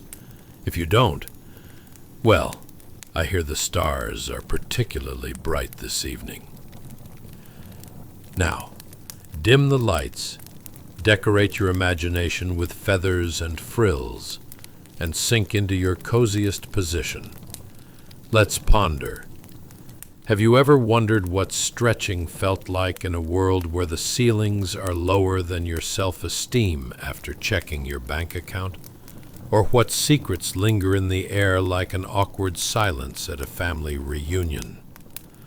How about trying to charm a gassy gentleman wrapped in cologne, whose conversations leap from mundane to ludicrous faster than a squirrel on espresso?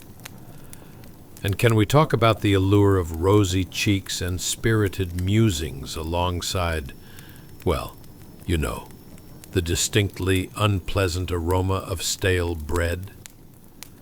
Congratulations! You've just woken up in 1857, nestled in a charming little brothel no bigger than a shoebox, where dreams yearn for a breath of fresh air, and reality decides it's more comfortable squashed in like an overripe banana. Take a moment and stretch toward the low ceiling, letting your arms rise like the good intentions of a Sunday sermon. Ah, sweet release. Each muscle loosens in a way that resembles a toddler emerging from a long nap. Delightful, but maybe a tad uncoordinated. As the morning sunlight filters begrudgingly through the grime-coated window panes, you can feel the chill seeping through. It's an unwelcome reminder that even after a good stretch, warmth is a luxury better suited for tea parties than early risers. But today, we stretch past the physical pain and into the rich tapestry of your life. A life painted with shades of whimsy, melancholy, and just a spritz of societal bewilderment. Let's talk about your routine, shall we? There's something beautifully absurd about forgiving the dread of daily rituals. You tiptoe toward the window, its gnarled frame complaining like your uncle post-Thanksgiving dinner, and peek out at the bustling streets. Somewhere beneath the cobblestones lies a cavalcade of life, where horse-drawn carriages teeter about like drunk friends at a wedding, and the occasional lost pigeon flops into the parade like a confused party crasher. With every stretch, your mind flits through familiar faces, jovial patrons who carry the secret weight of their own tangled lives, like two slick mustaches that fail to distract from the awkward truth. You know, The gentlemen who crave adventure yet rely on your whimsical charm to step into the world beyond those modest walls. It's like being the only lifeguard at a pool filled with ducks. They quack for fun, but you're the one keeping them afloat. Today, you're on a mission. Let's see how to charm the roses from the noses of these old chaps before it turns into something resembling a pantomime. But first, you need to prepare. A layer of fragrance, tinged with talcum powder and hope, clings to your skin, like an eager puppy seeking affection. Ah, the paradox of a charming facade, hiding the rather mundane dealing of dreams and despair. Like icing on a fruitcake that no one actually wants at the party. Perhaps you notice how small changes can impact your day. This morning, an unexpected gurgle from your stomach reminds you of last night's indulgences. An artisan bread roll, nudged aside, while you savoured the last morsel of beef stew. Oh, the glories of low-budget feasting. As you head down the worn stairs, each step creaking beneath your ambition, you muse about how daily outings for bread, for mere pennies, could make more of an impression than an entire theatrical performance. Once you step into the main room, you're swept away by the familiar soundscape, a mix of muffled laughter, slapping card games, and, oddly enough, the occasional shout from a neighbour arguing with their laundry. Is that really the interlude to the grand tale you're about to weave? You can't help but chuckle inwardly. Seriously, is pub brawl a theatrical art form we've overlooked? Now each moment stretches before you like a canvas, waiting to be adorned with characters and colour. As your first visitor wanders in, you see the desperate sparkle in his eyes, as if he's just spotted a penny in a fountain and decided that today was destined for greatness. He approaches with the regal confidence of a scholar, but carries the fragrance of something suspiciously reminiscent of last week's fish market. Ah, the poetic ironies of a brothel worker, a ballet of balancing charm with aromatic misadventures. With every laugh and flutter of your fan, you sense the delightful absurdity of this venture. Between stretching limbs and shuffling bills, you're not just a character in this absurd drama, but the unlikely author of your own well-crafted exploits. So relax, dear listener, as you melt into dreams of Victorian charm and peculiar hilarity, where humour dances through the air like confetti caught in the budding hopes for tomorrow. When you wake, remember, each stretch is a chance to embrace new narratives. After all, you're the scribe of your very own whimsical tale in this delightful shenanigan called life. Chapter 13. Nightgowns and Economic Frowns.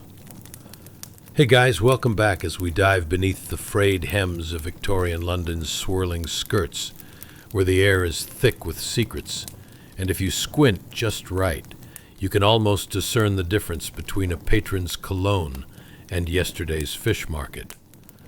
Tonight we unfurl the worn fabric of a brothel worker's life in 1857, where the fabric of society is stitched together with more than just thread. Think economic chains tighter than a corset on a Sunday. Before we sink into our pillows of whimsy, remember to like, subscribe, and comment if this tickles your fancy, because nothing says I appreciate your nightly humor about historical misfortunes like a gentle tap on the screen. If you didn't enjoy it, well, there's always a lovely garden shed out back where you can ponder the mysteries of life in silence. Now, let's embrace this delightful absurdity. Have you ever imagined what it would be like to wake up in a nightgown that feels more suited for a very boring ghost rather than a charming Victorian lady? Or wondered what economic chains feel like when wrapped around your waist, competing for space with your increasingly ambitious dreams? And what of the gentlemen who stroll in expecting charm while being one cologne fragrance away from a direct encounter with a skunk? Congratulations! You've just emerged from the comfortable fog of sleep into 1857, nestled unceremoniously in a quaint, dimly lit chamber of a brothel. The walls might be less than welcoming, sporting an assortment of questionable stains and decor that screams, "What was I thinking?"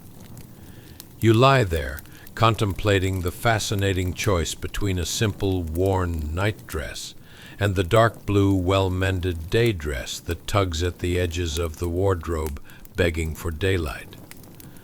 First order of business, dressing like a heroine instead of a specter. As you slip into that light cotton nightgown, more fragile than the emotional stability of a soap opera character, you can't help but chuckle at the irony. You're a working woman, dressed for a soothing evening of sleep, yet preparing to face the day with the grace of a hippo on roller skates. That day dress? It's your ticket to blending in with the masses, looking as ordinary as a loaf of bread on a baker's shelf. Now, let's talk about the feeling of those garments.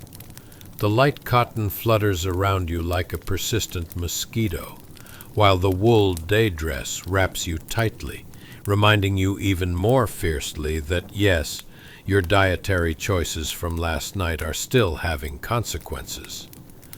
The pressure snug against your waist offers both a sense of duty and the slight anxiety of a math exam you didn't study for. Never fun.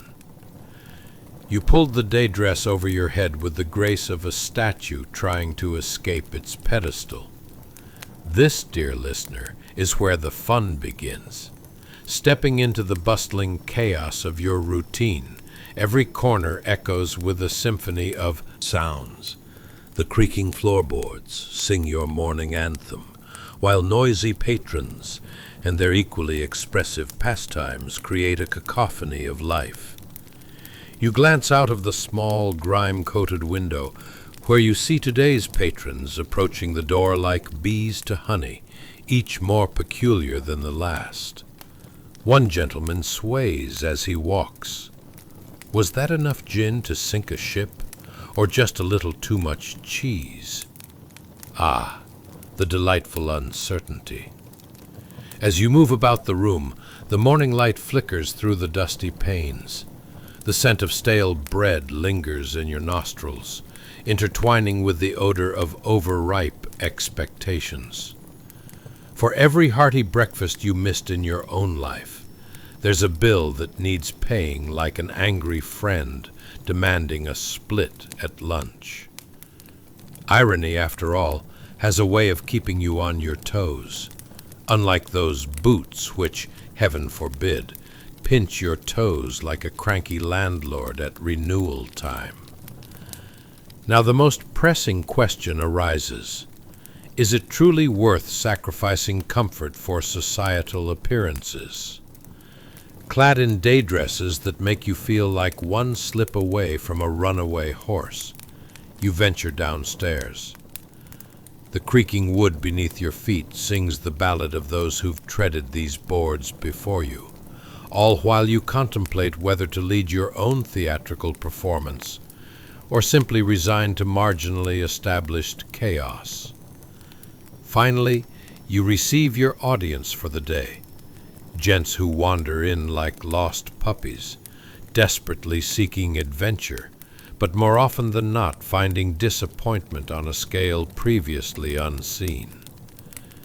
You take a moment to perfect your poise, shoulders back as if there's a potential award for Best Supporting Actress in a Surreal Comedy. With every awkward question about the weather, you smile, the room surrounding you buzzing with anticipation, and the genuine hope that today, just maybe, will lead to something mildly more acceptable than yesterday. And yet, through the swirling pages of this economic tale, You realize that every encounter is a dance, a waltz that's just one misstep away from catastrophic laughter. Or is it more of a two-stepping skirmish? Either way, it's sure to leave an impression. You stand there, keenly aware that your charm could easily mask the reality behind the curtain. But that's the true art of it all, isn't it? As the faint sounds of laughter and the rustle of coins drift through the halls, you settle in for another day of captivating absurdity amid the hidden economic chains of existence. Here, amid the frayed edges of laughter, dry wit, and a sprinkle of old-world charm, life unfolds in splendid absurdity, just waiting for tomorrow to reappear with a new set of eccentricities. Remember, dear listener, that every inhalation of this wildly interwoven reality tickles your senses. You are the unwitting protagonist of a historical comedy, and tomorrow will be just another page in this delightful ledger of life, where costumes, charm, and laughter dance hand in hand like two old friends needing provisions for their laughter-filled journey. Chapter 14. A Brisk Walk on the Shadowy Side. Hey guys, welcome back to another night's exploration. Tonight, we take a detour through the crammed alleys and back streets of Victorian London, the sort of place where you wouldn't want to accidentally bump into your ex while holding a cabbage. Seriously, cabbage could be considered a romantic gesture if you squint hard enough and overlook the smell. But alas, as you curl up to the romanticism of history, prepare yourself. This evening's adventure is shadowier than a cat in a coal cellar. Picture this. You've just stepped outside a cozy brothel, a veritable historical curiosity that could use some serious sprucing. Maybe a fresh coat of paint, or an entire architectural redesign. Tonight, the air is thick with mystery, swirling around you like thoughts of that last unreturned phone call, while the distant echo of a banjo fight competes with your sanity. But before you drift away into this absurd yet captivating world, do a small favor for me. If you find joy in our nightly jaunts through history, like a sense of bewilderment that one might compare to biting into a slightly stale croissant, give a gentle tap to that like button. Subscribe for more of this delightful nonsense, and feel free to comment your thoughts. Unless, of course, you're planning to write an angry diatribe about how history should be without humor, in which case I'll direct you back to the garden shed. Plenty of pondering goes on there. Now, imagine you're nestled comfortably in the shadows of a street corner in 1857. The soft glow of gas lamps flickers like the last flickering hope of a motivational speaker in a room full of uninterested cats. As you lean against the cool stone wall, sipping a metaphorical cup of tea that tastes slightly off, is that Earl Grey or just regret? Observe a discreet figure in a long overcoat approach, a police officer known locally as a peeler, because apparently they were the only ones wearing an actual uniform that didn't resemble something your grandma wore to church. Here's where the real charm of the Victorian experience begins. This officer glides through the shadows with the grace of a pigeon on Valium, occasionally lifting a hand in silent acknowledgement to the unspoken transactions taking place. Yes, that's right. You've just witnessed the art of a small unspoken bribe being passed. You can almost hear the subtext echo through the cobblestones. I might be the law, but even I have my price. And what would that enigmatic price be? A pint of ale? A seat at the table? or perhaps just enough to pretend the fish market doesn't smell like yesterday's choices taken too far. The unspoken arrangement speaks volumes about the discretion needed in such establishments. The brothel workers, bless their souls, navigated this dance of society with a finesse that would make a ballerina envious. Ever wonder if they wore tap shoes under those petticoats for a little extra rhythm? While the police officer moves along, it's enlightening to realize that clandestine alliances, like poorly executed magic tricks, are the true currency on these shadowy corners.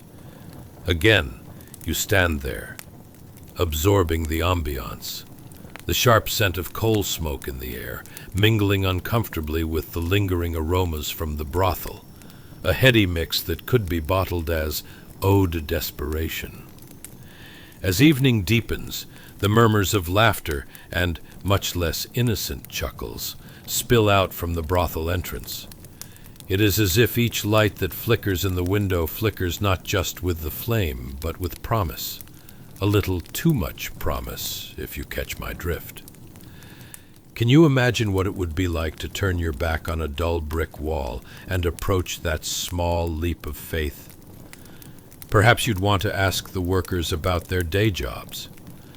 "So, Nancy, how's the weather over there among the clients?" you'd chuckle, as they reply with a wry grin about the recent influx of tourists, who clearly think Victorian is another way to say spend all night making poor life choices.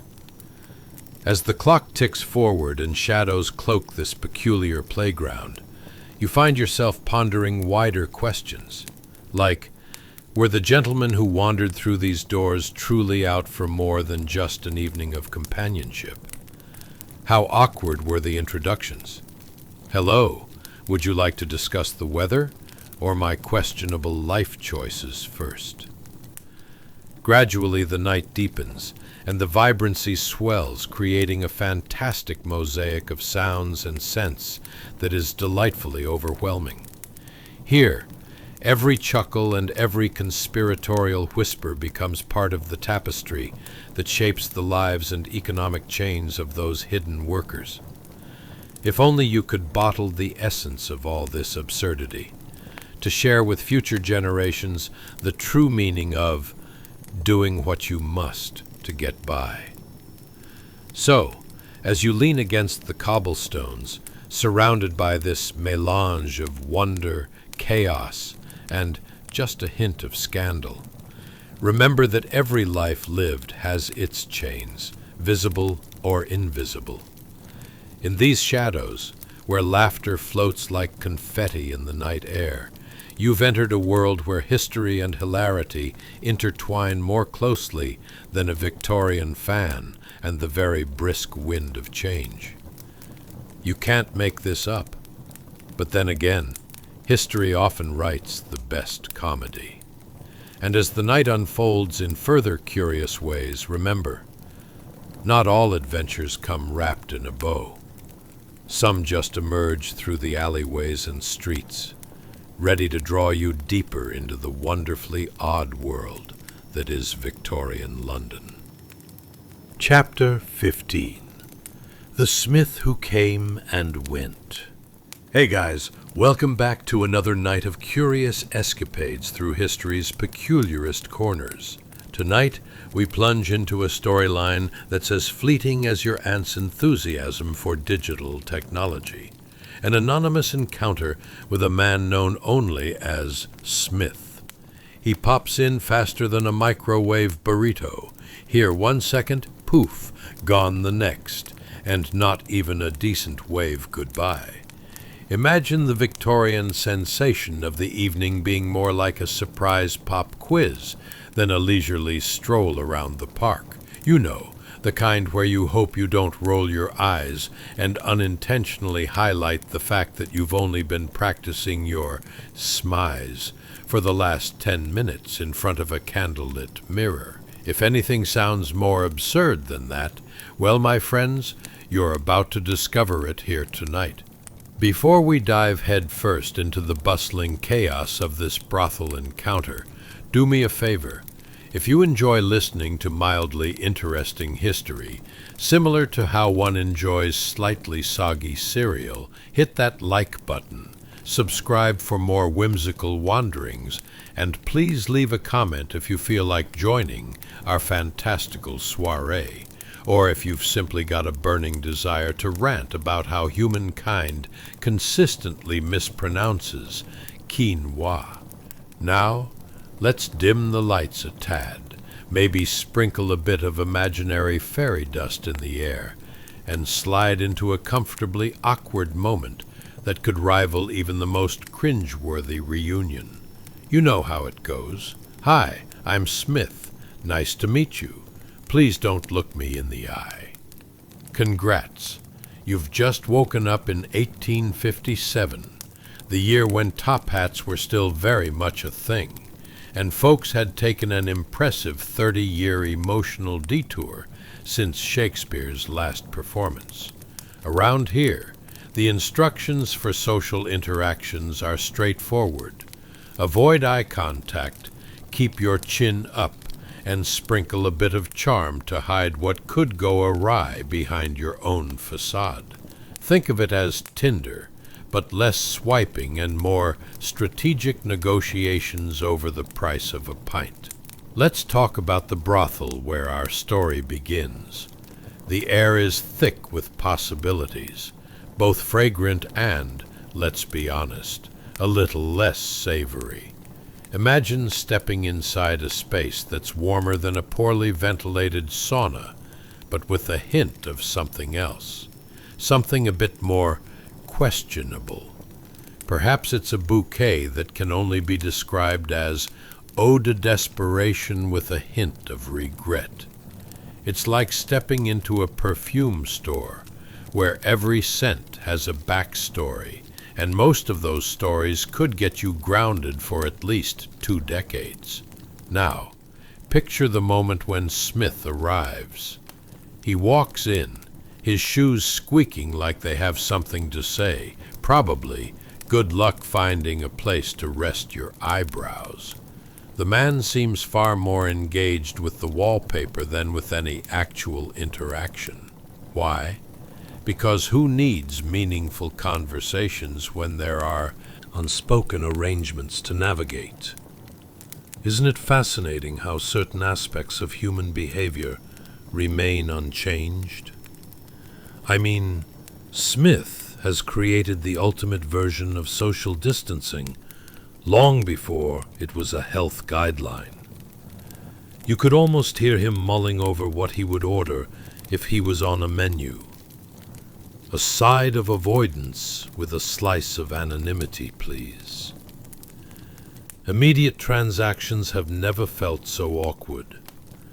Looking out from behind a curtain, essentially the world's most draped shade, this clandestine business is no casual chat across a cafe table.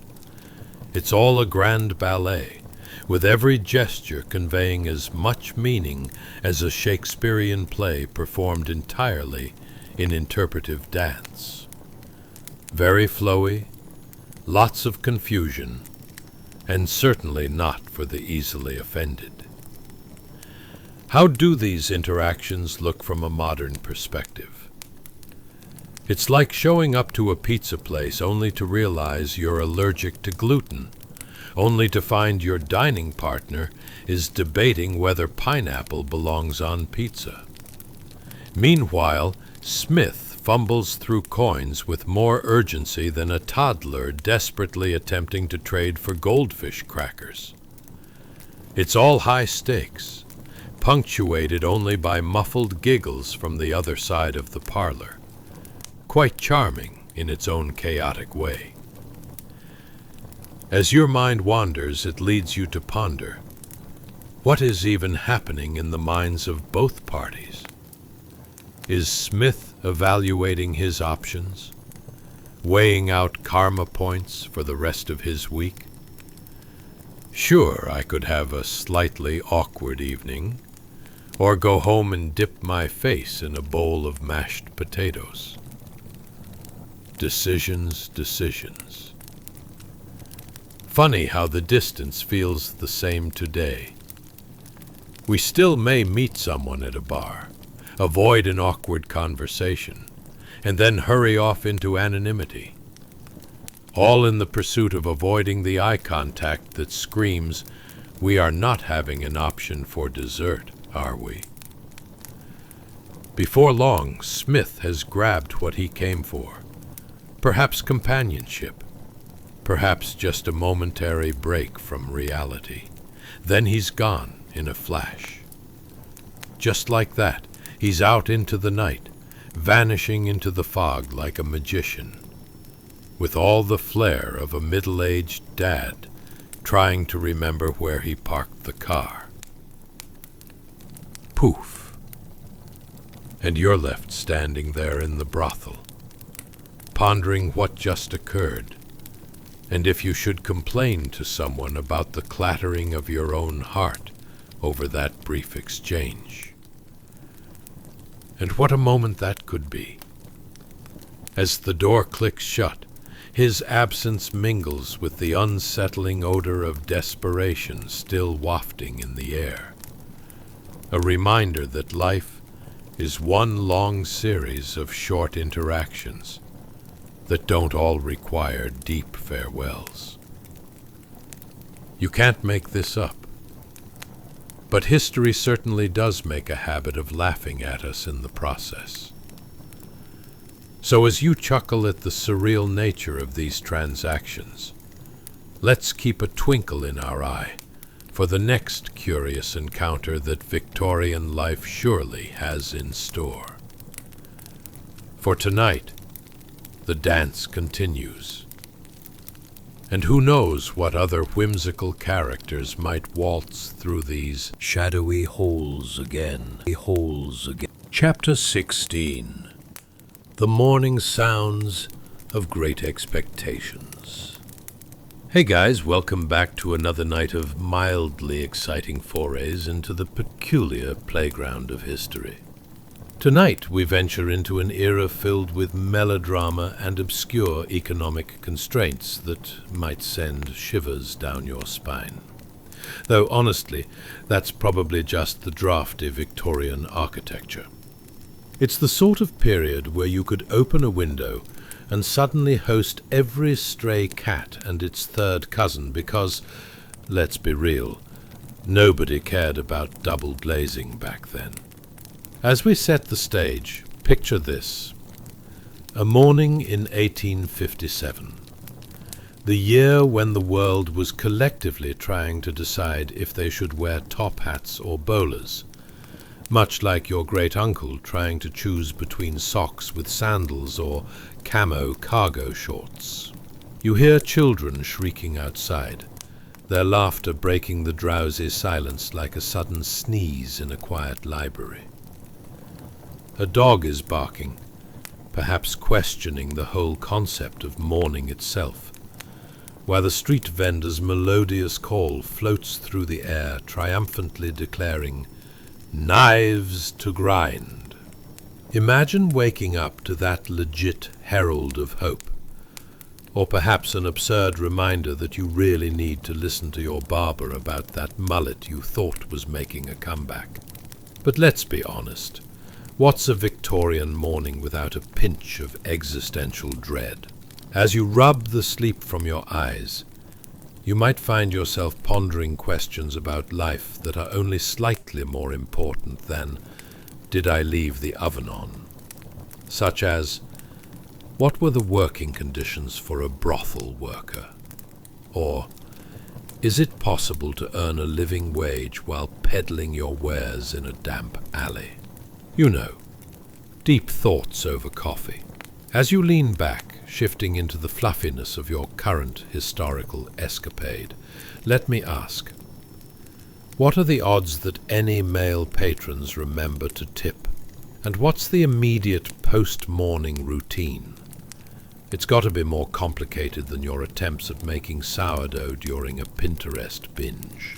You're about to discover that behind the colourful facade and frilly lace of our brothel workers' life, there's an economic tapestry woven tighter than a grandmother's hug after being apart for the holidays. Congratulations! You've just woken up in 1857, where the sound of children laughing could very well be the last joyful sound you hear before the day becomes an awkward game of price negotiations. The air has that charming musk of wood smoke, mingling with the acrid scent of, let's call it mystery. The kind that makes you wonder when mystery meat actually became a thing. You're in the heart of Victorian London, an urban jungle where even the pigeons look slightly apologetic for existing. The streets buzz with vendors hawking everything from fresh-baked bread to dubious medicinal elixirs. One particular street vendor is calling out, "Knives to grind," with the enthusiasm of a caffeinated squirrel, an oddly fitting soundtrack to your life decisions today.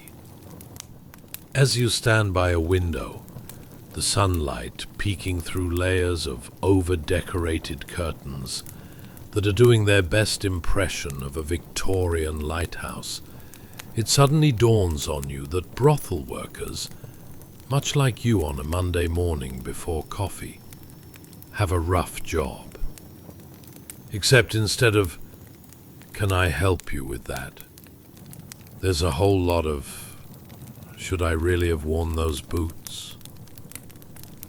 Imagine pouring out your morning tea while contemplating the daily grind, quite literally. You'd be navigating a world where the only thing scarier than the economy is what just rolled off the kitchen floor. The room you're in might smell like eau de desperation, a complex blend of hope and soiled linens, with just a hint of regret lingering in the corners, like an ex who won't stop popping back into your life during family gatherings. It's difficult to fathom the conversations that must take place. Perhaps a typical morning begins with a quiet exchange like, "Good morning, my dear. What are today's rates? Would you take a few pence and a nod of approval from the gentleman across the street? Or just for a moment of eye contact?" Decisions, decisions, indeed. The local economics of brothel work could serve as a case study for a class on universally awkward encounters, illustrating the very real moment of realization that maybe happiness doesn't always come for free, even when you're excited about receiving coins for your time. Outside, the noises of commercial life clash with those of domestic duties, creating a symphony so chaotic it could win awards at the rural county fair. Dogs bark, children yell, and the vendors sing their jingles like they're auditioning for a Broadway show. You could bet money that one vendor even sings in the style of the latest opera, surely with a bit too much enthusiasm about providing everyone's newest kitchen knives. Because nothing says domestic bliss like a new blade while negotiating your pricing on companionship.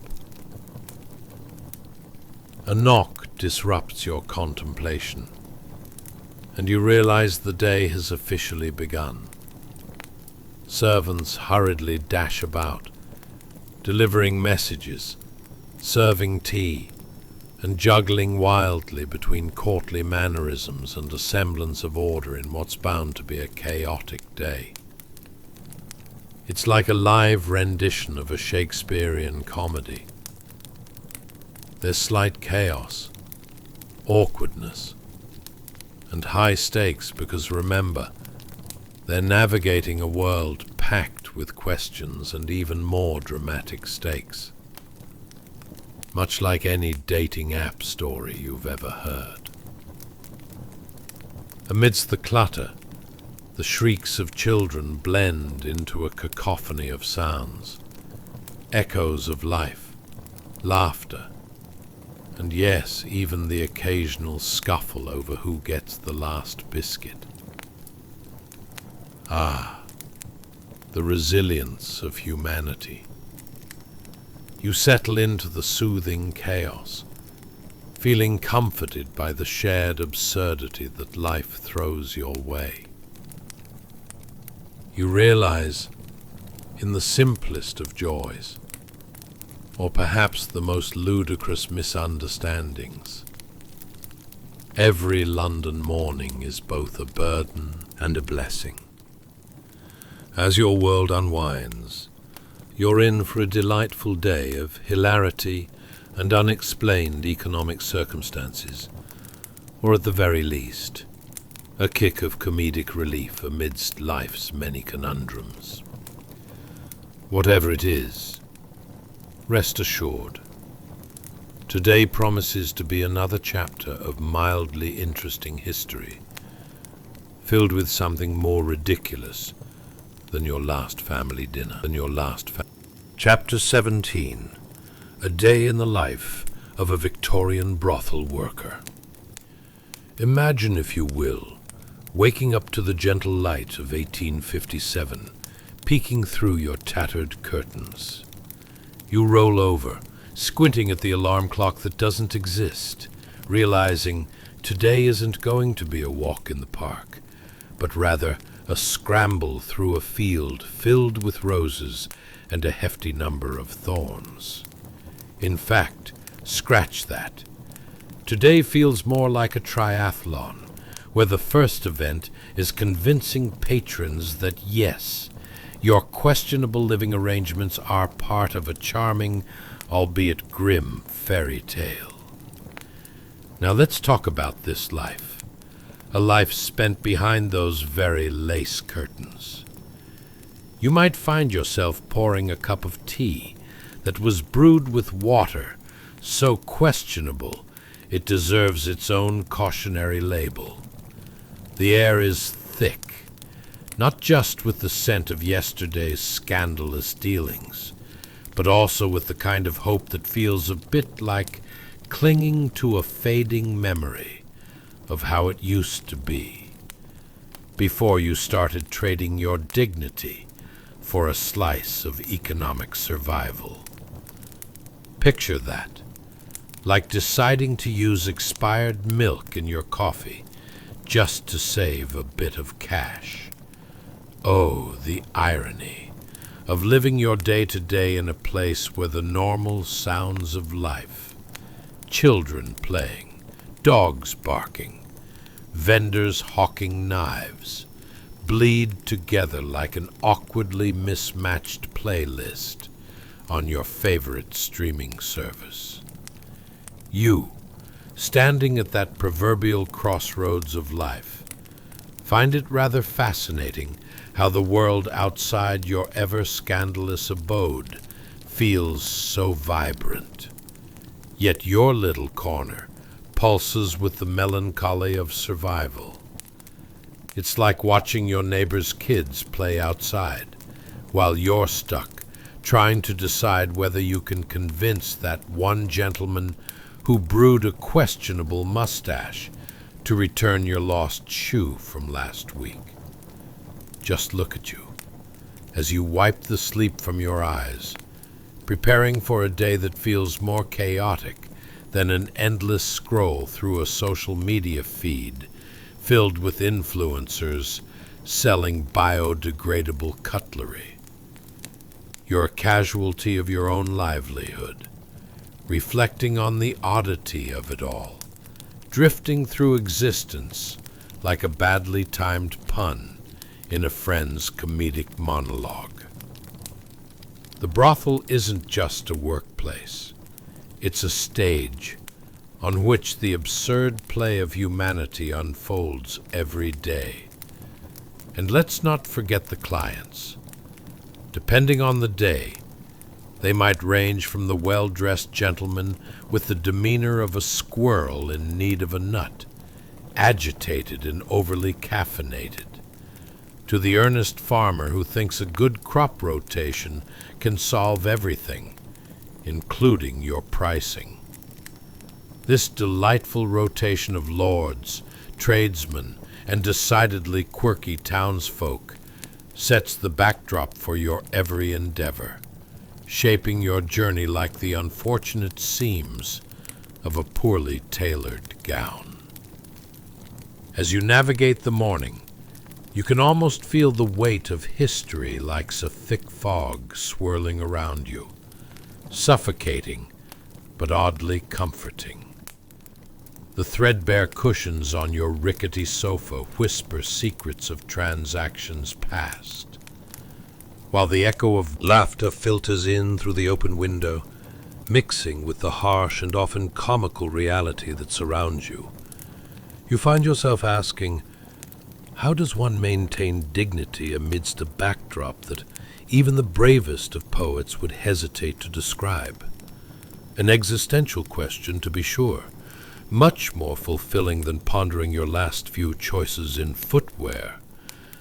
You might encounter your fellow workers, each battling their own stormy seas of economic disparity. There's Clara, for instance, who claims she'll not only sell her soul, but will also give you a discount. An offer that leaves you chuckling in disbelief, not entirely sure if she's half serious or simply trying to brighten another dreary day. On this day, you might trade stories as easily as currency, digesting laughter the way you consume stale bread, as a necessary sustenance for emotional survival. Let's talk about attire. Your wardrobe is a mix between enticing and I'm just here to survive. It's akin to flipping through your closet while thinking, will any of these awkward blouses impress? Or perhaps sell me into yet another scheme involving dubious fortune tellers and less than livable arrangements. The fabric, fraying at the edges, clings uncomfortably, reminding you that while your exterior may send signals of allure, your internal calculation strategy is rife with hurdles you never signed up for. Sooner than you'd like, the clock ticks on. If your day were a play, the time would call for the next act, or a desperate piggyback ride on the latest economic trends. Maybe you'll break the ice and play the distinctly Victorian game of mercantile chat, tossing around quips about the cost of sugar just as readily as you'd discuss the weather, or weathering judgment. Now, roads are bustling outside your window with those seeking company, both in laughter and affection. But don't think of it as anything less than a madcap circus where the clowns have made questionable life choices. One might easily fall into a reverie, contemplating why juggling knives seems far more entertaining than the reality outside. Yet those jesters, masked in their own echo of history's gone wrong, often seek some mirth within your quarters, cementing your role not merely as a worker, but a reluctant therapist. So here you are, amid the chorus of absurdity and profit margins, holding your ground and your humor like an umbrella during a perpetual drizzle of dissatisfaction. Every moment is laden with the comedic richness of life itself. And just like the vendors outside, you are peddling your share of existence in a world that constantly threatens to surprise you. If only you could figure out who commissioned that last delivery of dodgy tea.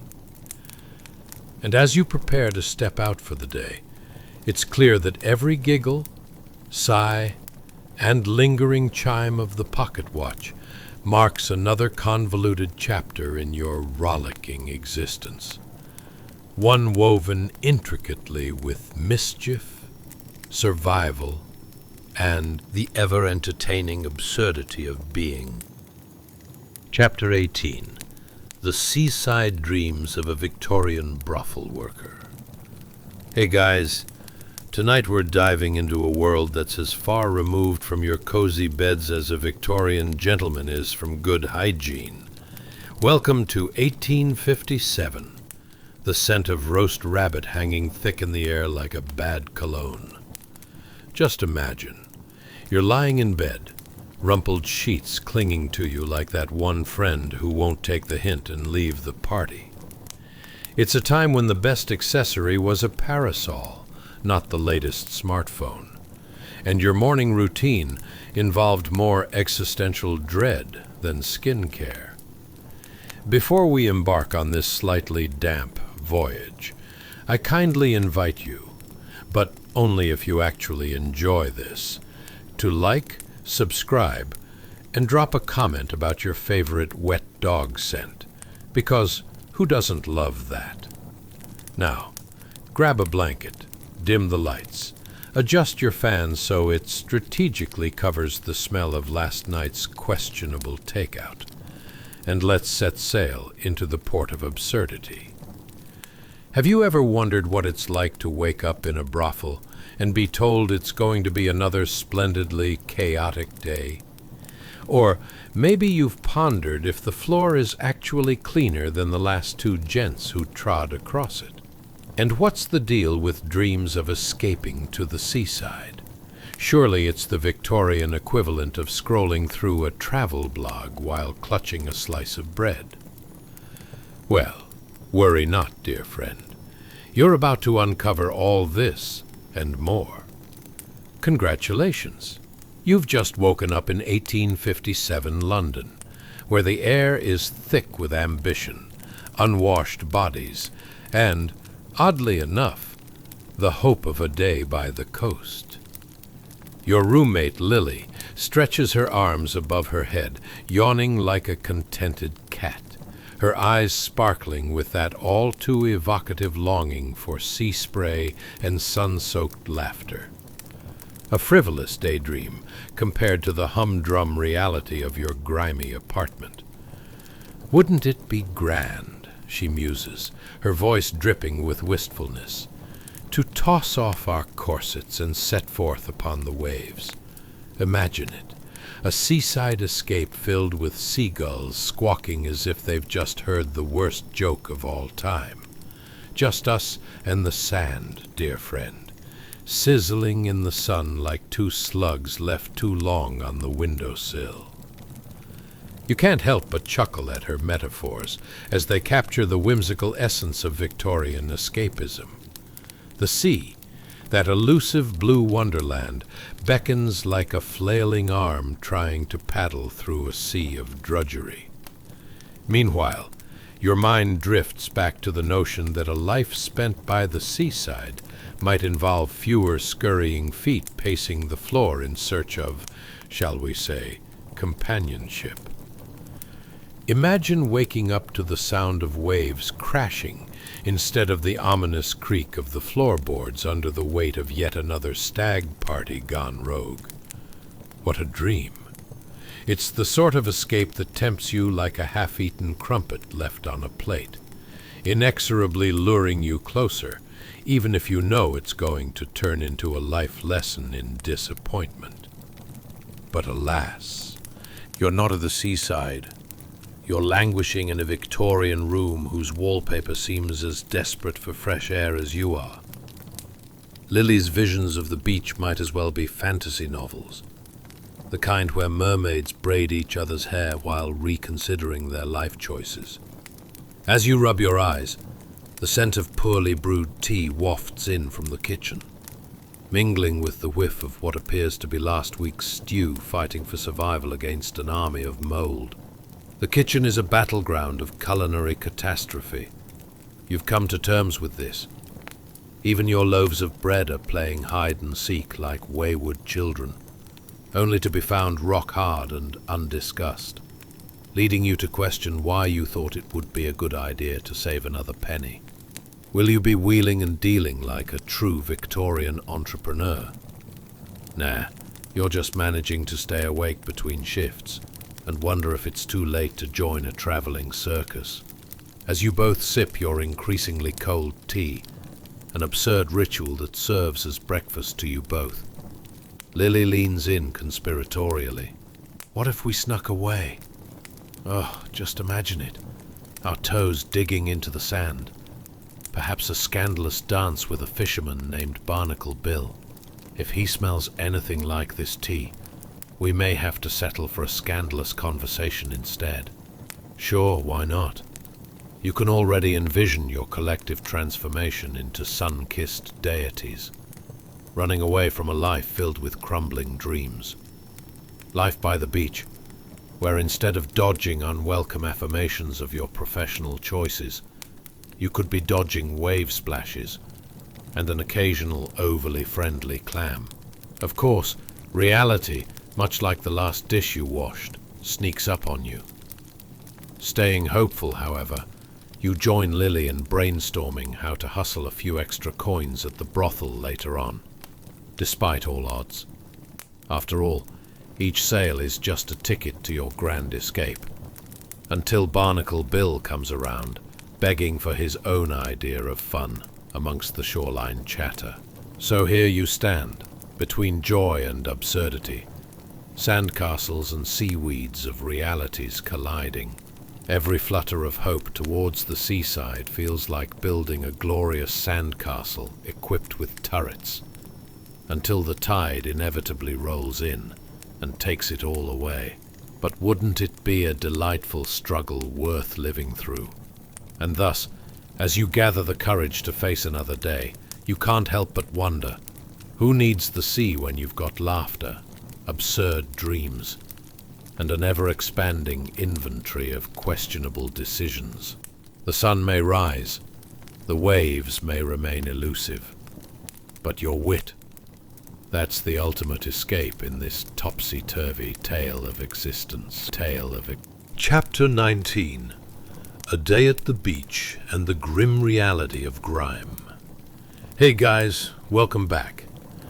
Tonight we're slipping into something more comfy than a pair of Victorian trousers, an escapade to Brighton in 1857, where the sand is less gritty than your average London street, and the sea breeze is an extravagant treat for your senses.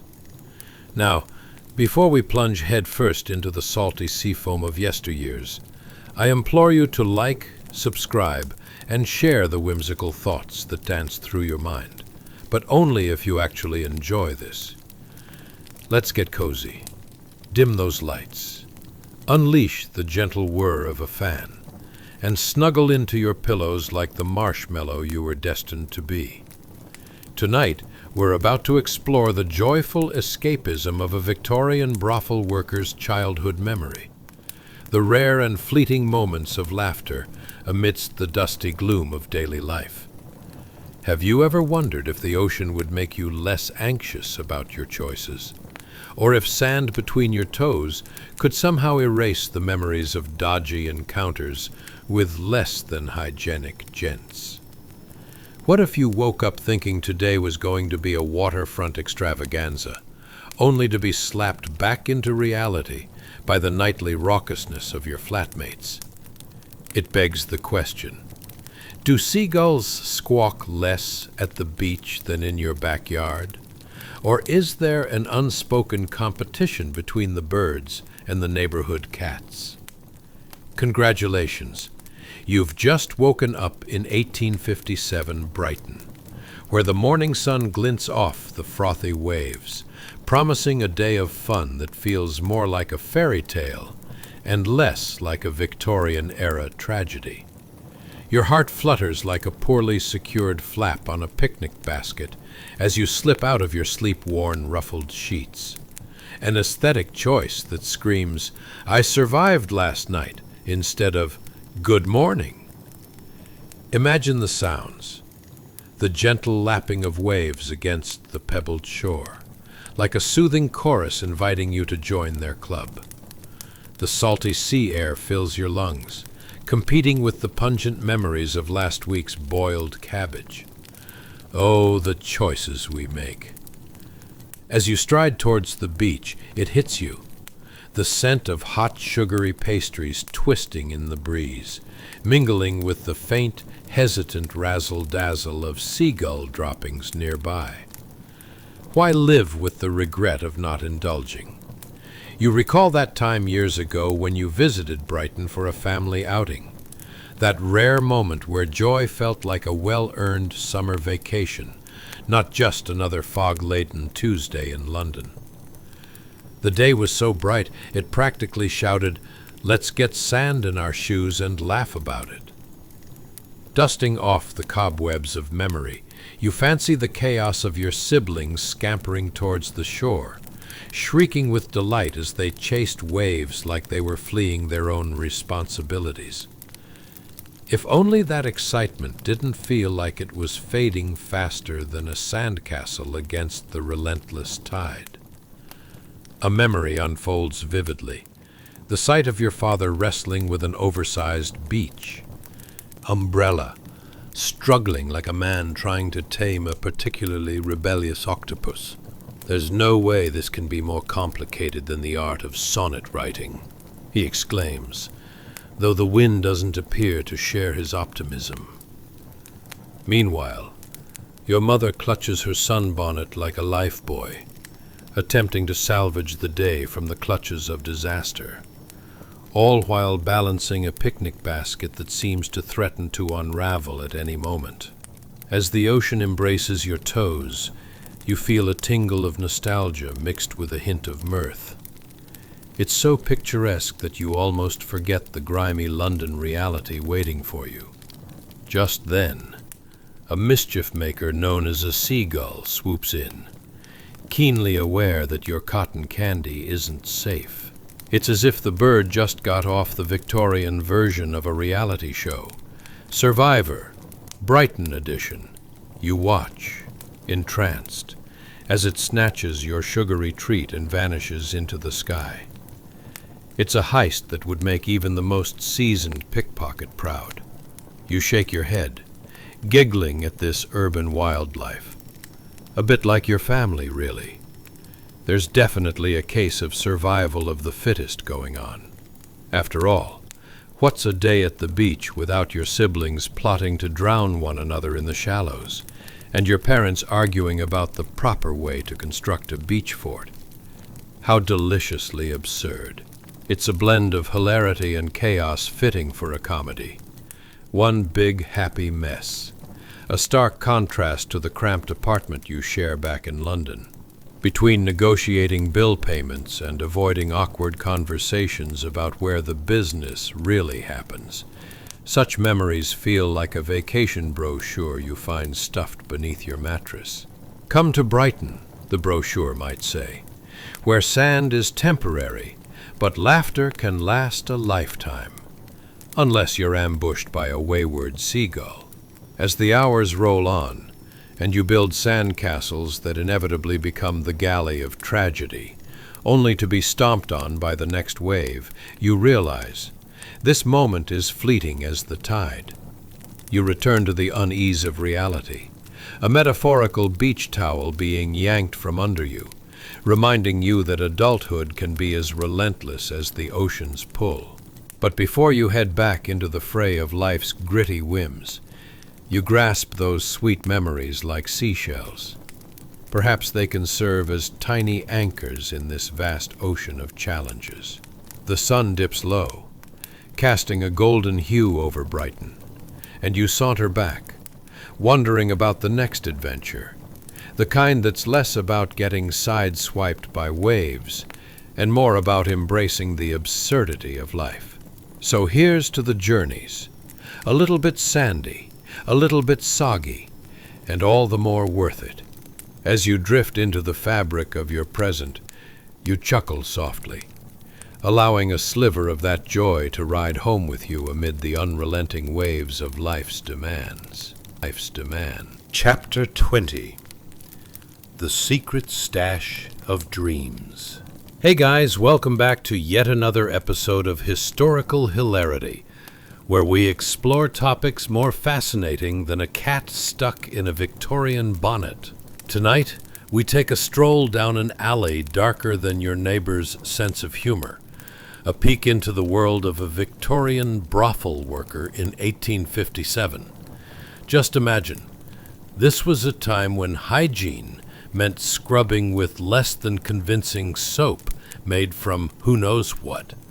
Now, before we climb into the rabbit hole of scandals and ungodly hours, I need you to like, subscribe, and drop your thoughts below, but only if you actually enjoy this, because, let's be real, we're not here to bore you to sleep.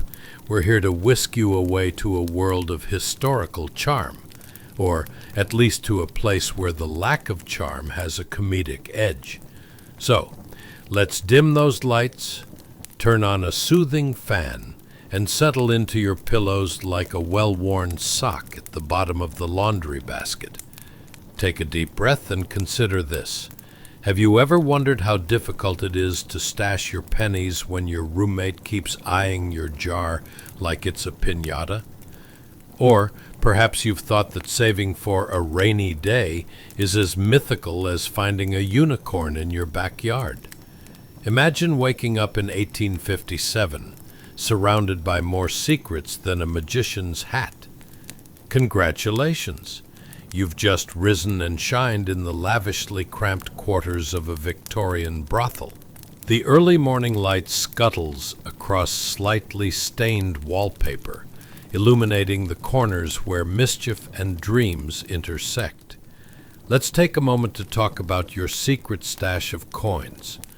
Imagine the optimistic clinking of small change, like sweet whispers of hope tucked beneath the floorboard or ensconced in the fraying hems of your apron. Oh yes, in this world, those coins are like dreams waiting to burst forth, bigger than a peacock at a pigeon convention. Your heart races at the thought of salvaging just enough to make a glorious escape, as if you're a character in a romantic comedy rather than the star of a historical drama. Is today the day I find my freedom? You ponder, while looking through 3 different choices of slightly dusty knickknacks.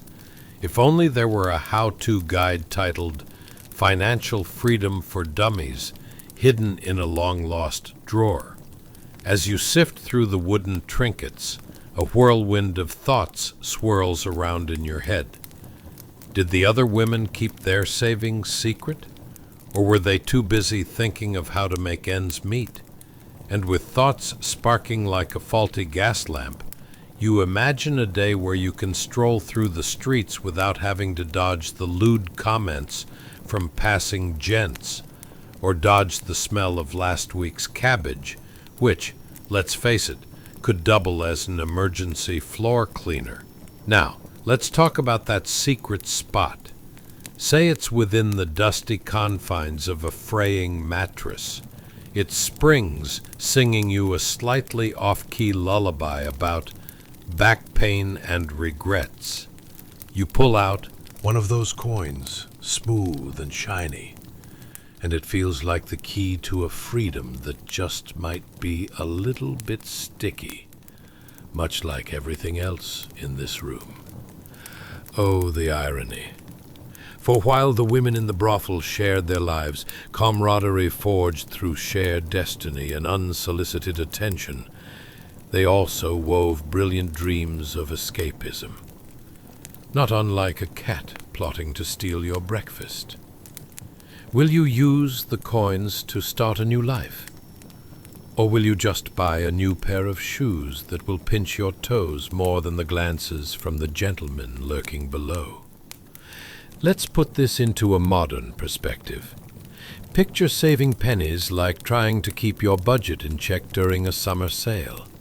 Each coin represents a morsel of hope as tantalizing as an unclaimed slice of cake at a sad office party. And we feel the same excitement, don't we? Your heart skitters in your chest, instinctively knowing that one day, each shiny penny could lead to something greater, perhaps a journey that doesn't involve a door shutting behind you with a heavy sigh. As you glance around, you notice the other workers shuffling about, all sporting expressions that could only be described as a blend of exhaustion and determination. Gorgeous tiredness, painting their faces like a master artist's stroke, yet punctuated with a hint of tragic humor. Do they have their own secret stashes? Are they keeping their own dreams alive through hushed conversations over warm tea that's more diluted than a half-hearted apology? This atmosphere teems with shared stories, triumphs, and mishaps, each coin representing not just currency, but the dream of a life unfettered by the societal chains all around you. And what do you feel deep down? A twinge of hope? A smattering of fear? Maybe a pinprick of joy?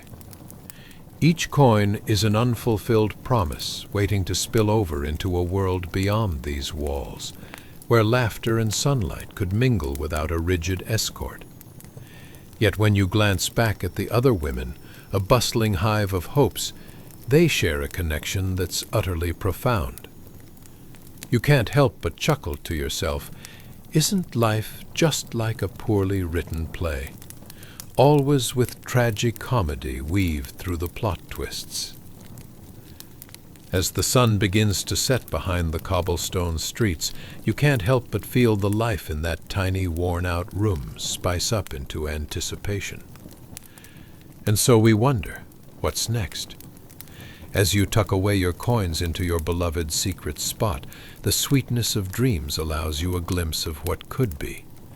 An escape plan that's less runaway bride and more Victorian heroine in a delightful comedy. Your future gleams brighter than the coins in your hand, a tangled web of hopes that will unfurl bit by bit as you navigate the complex dance of dreams and reality.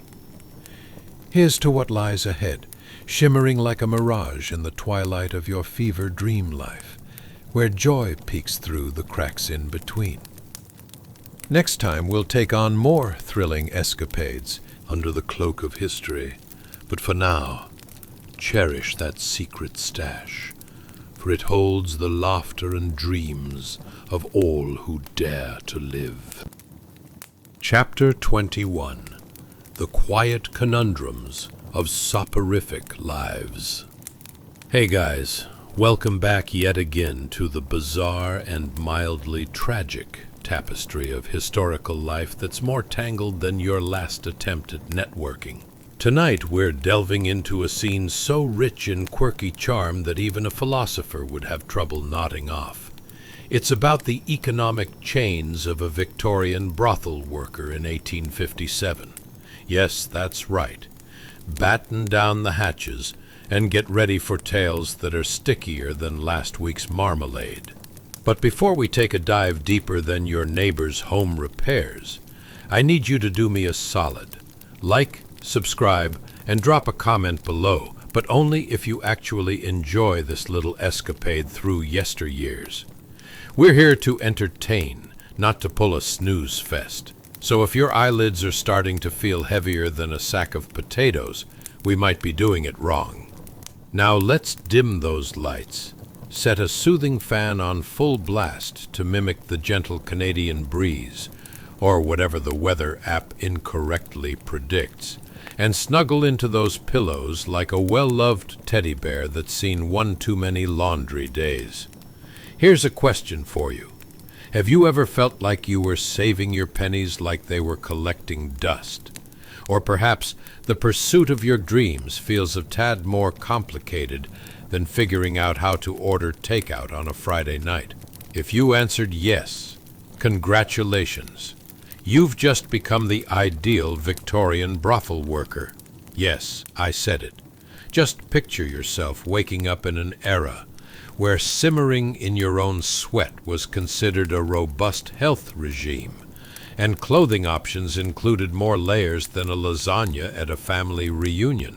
You find yourself standing in the dim light of a narrow hallway, where the carpet is more threadbare than a politician's promise come election season.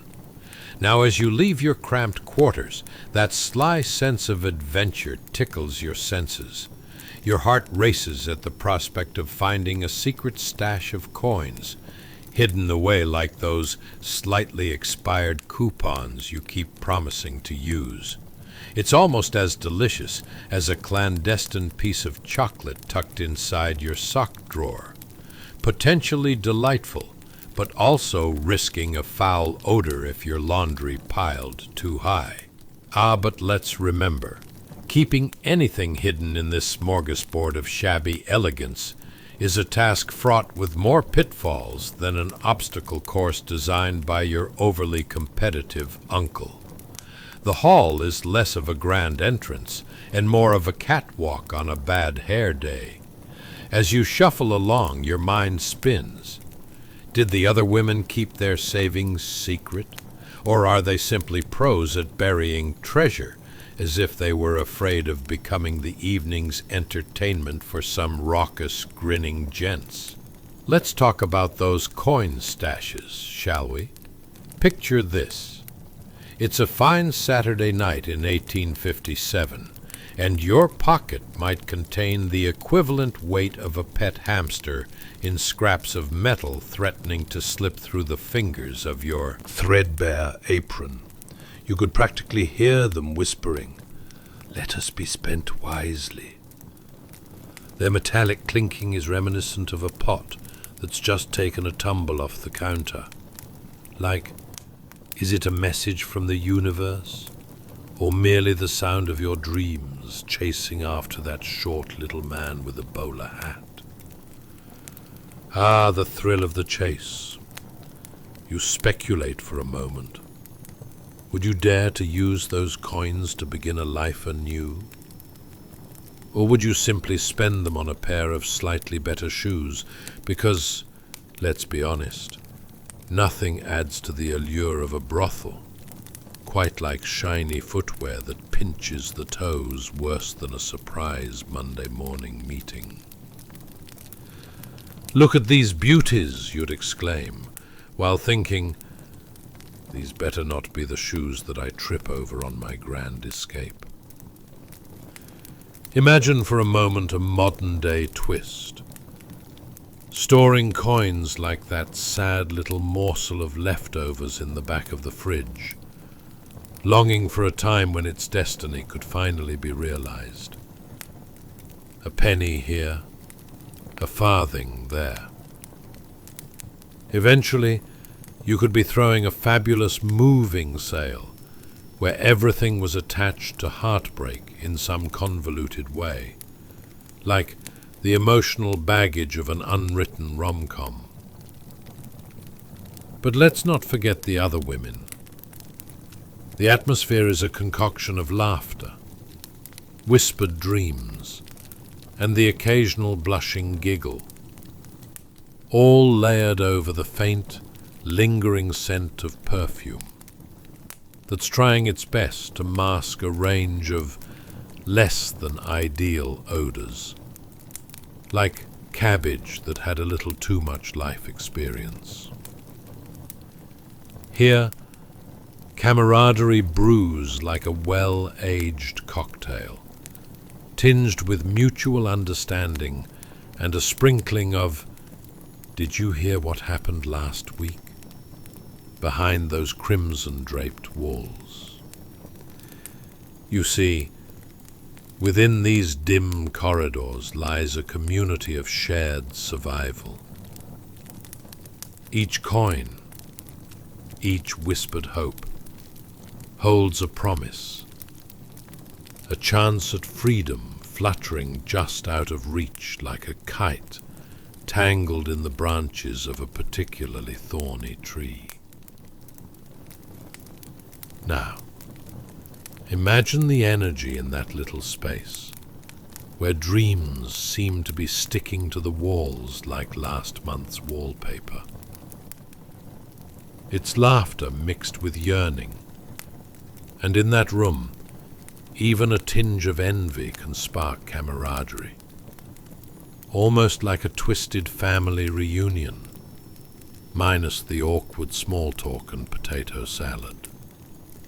And so, as you trace your fingers along the edges of your secret stash like a master jeweler appraising rare gems, it becomes clear. The dreams of these women swirl together like ingredients in a peculiar stew. Each coin carries a weight. Each laugh hides a story. The anticipated hustle of a day stretches before you, promising both trials and triumphs. As you close your eyes for a moment, the world around you melds into possibilities. Echoing laughter and soft teases boil down into the shared understanding that tomorrow might finally be the day you break free from these quaint but confining chains. Or you might just take another turn down the alley again, where nothing is quite as cut and dry as a particularly badly written novel. So now, friend, let's voyage onward. Keep those sleepy dreams alive while we dig deeper into the whimsical yet complex life of our intrepid protagonist. Chapter 22. The Enigmatic Charm of a Victorian Brothel Stairway. Welcome back, my dear sleepy explorers. Tonight, we find ourselves not just any ordinary place, but at the top of the staircase leading down into one of the many brothels of Victorian London in 1857. You may be wondering what fascinating adventures await us in this dimly lit domain, perhaps one filled with laughter, unexpected friendships, and slightly questionable choices. But let's not get ahead of ourselves. Picture yourself at the threshold of a world where every creaky step whispers secrets, and every worn banister has felt the touch of countless eager hands. As you gently glide your fingers along the smooth wooden banister, take a moment to appreciate its history. It is as polished as the arguments between patrons and proprietors, worn down over time from the countless hands tracing its curves, akin to a well-loved pair of shoes that has seen better days, perhaps even better scents. Imagine the women of the night, their fingers sliding along this banister with the grace of a cat burglar escaping a very noisy dinner party. Each touch tells a story, each dent a reminder of the raucous laughter, shared dreams, and the slightly clammy palm of a nervous gentleman. But let's talk about these gentlemen for a moment. Can you picture them? Pomade-slicked hair, top hats higher than their eyebrows, gasping as they descend into the realms of mystery and debauchery. Their footsteps echo like a bad karaoke performance, overly confident, yet uncertain. With every step they take, the banister bears witness to clandestine meetings and whispered hopes, eventually becoming a mute spectator to the complex economic ballet that plays out just below. And let us not forget the smell, my friends. As you creep further down this heritage-rich staircase, you may find the air thick with the musky fragrance of cologne, battling it out with more robust scents. Perhaps a waft of last week's cabbage soup from the kitchen, or something distinctly floral, that almost definitely overdone. It's a war zone of aromas, where you can't quite tell if you're entering a brothel or a particularly enthusiastic flower shop that forgot to open the windows. In your mind's eye, imagine the bustling atmosphere as you descend. The clinks and clatters of coins, so optimistic, so gleeful, bounce off the walls like a choir of fervent gamblers.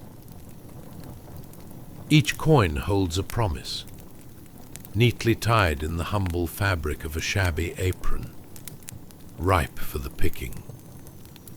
Just think, every time you see a penny on the street in this era, it might as well be a winning lottery ticket. You wonder, are these women hoarding them, calculating if they ought to save for a fancy pair of shoes that might pinch their toes less than their current pair? Probably, because as a practical Victorian, there's a limit to how many dreams you can afford when you've got someone clenching the banister behind you and begging for another gin. But let's linger for a moment longer with our charming banister. It's not just a piece of wood. It's a companion in this symphony of human struggles. Each indent and smooth patch tells of dreams, some bursting like confetti and others deflating like your hopes on a Monday morning. Feeling those grooves beneath your fingertips is like touching the very pulse of this small, eclectic world, a buzzing hive of eccentric energy. Can you hear the laughter and whispers rising up from the parlors? Each room holds stories, both sultry and sorrowful, where the women trade not just their smiles, but their aspirations and worries about the future. So here you are, cradled in the arms of history, tiptoeing through a crossroad of desires, ambitions, and the occasional, "Oops, is that a surprise rat?" For the average Victorian brothel worker, every day is a riddle wrapped in a conundrum, sprinkled with the kind of challenges that would make modern-day multitasking seem like child's play. Ah, behold the ballet of pursuit and evasion performed on this well-worn staircase. You can almost picture a woman in a puffed dress exclaiming, "Oh dear, I shall not drop this silver coin," while dodging an ungraceful suitor whose feet seem to trample over dreams like an ill-timed tavern brawl. Navigating these convoluted moments requires the grace of royalty and the strategy of a chess master. Every step downwards is an adventure packed tighter than your aunt's holiday sweater. And as you lean against this trusty banister, it becomes clear. This staircase is not just an entrance to a world of moral ambiguity, but a symbol of the complex, often unspoken economy at play. For beneath the glimmering surface lies a web of friendships snatched from the jaws of jealousy and competition. It echoes like a charming little tune, perhaps slightly off-key, where camaraderie flourishes and shared laughter mingles with twinges of regret. Thus, my whimsical wanderer, may your eyelids grow heavy with dreams of secrets buried deep within this charming world. The tales held within these wooden grooves await to unfold like a delicate flower slowly unfurling its petals in the glow of dawn. So let your imagination dance on this staircase, where every creak of the wood holds a story just waiting to be whispered into the night. And remember, each moment here may lead you deeper into the enchanting labyrinth of Victorian life, where laughter and unexpected turns await like uninvited guests at a rowdy soiree. But for now, as you rest your weary head, breathe in the scent of possibility. Stow away the day's worries, and let sweet slumber carry you into the whims and wonders of tomorrow. Sleep tight, and join me in this journey through history, because Who wouldn't want to dream of economic entanglements while nestled among the comfiest of pillows? Chapter 23. The Gentle Whistles of the Cooking Hearth. Hey guys, welcome back to another night of mildly interesting history where we blend the absurd with the soothing. Tonight, we'll warm up our imaginations more than a Victorian kitchen on a frosty morning. Picture it. A cozy abode, snugger than your Aunt Alice's embrace after she's had a few too many sherries. We're diving into the beating heart of a Victorian brothel, where the cooking fires are lit and the aroma of something slightly questionable is wafting through the air, making its way to olfactory senses unprepared for the day's flavor adventures. As we sigh into the pages of history, you might wonder, what was it like to live in a place like this? Did the housekeeper ever get tired of yelling, "More butter!" like she was the cast of a Victorian cooking show? Did the cook have culinary dreams outside the confines of boiling cabbage and steaming mystery meat? If you're daydreaming about what it would be like to manage a historical brothel with a menu that reads more like an episode of Survivor, you're in the right place. So, dim those lights, grab a cozy blanket, and let the adventures of our brothel worker buddy accompany you into dreamland. Oh, congratulations! You've just woken up in 1857, and you're right in the middle of a well-organized chaos. You might even want to take a moment to adjust your imaginary crinoline, because you're about to witness some highly entertaining domestic discord. The house isn't just a structure, it's practically a lively orchestra of smells, sounds, and a few colorful characters, even if one of them is taken to wearing mismatched socks because apparently fashion choices were a gamble even in their era. The kitchen is where everything unfolds, where the rhythm of daily life is orchestrated like a badly performed ballet. The fire crackles cheerfully, giving off a glow that casts dancing shadows on the walls, which you might once have thought were stylish if you squint just right. You can almost hear the housekeeper's voice, a bubbly chorus of directives that would make even a pirate's first mate feel inadequate. No, not that one. The carrots need to be chopped like they're doing the can-can, not in the shape of despair. Amidst this delightful chaos, the cook is a whirlwind of energy, likely swearing a bit under their breath while stirring a questionable pot of stew, motivation levels oscillating between "I love my job" and "Who signed me up for this?" The aroma of hearty fare is comforting, almost like a cozy hug, if hugs could also have a hint of last week's questionable fish.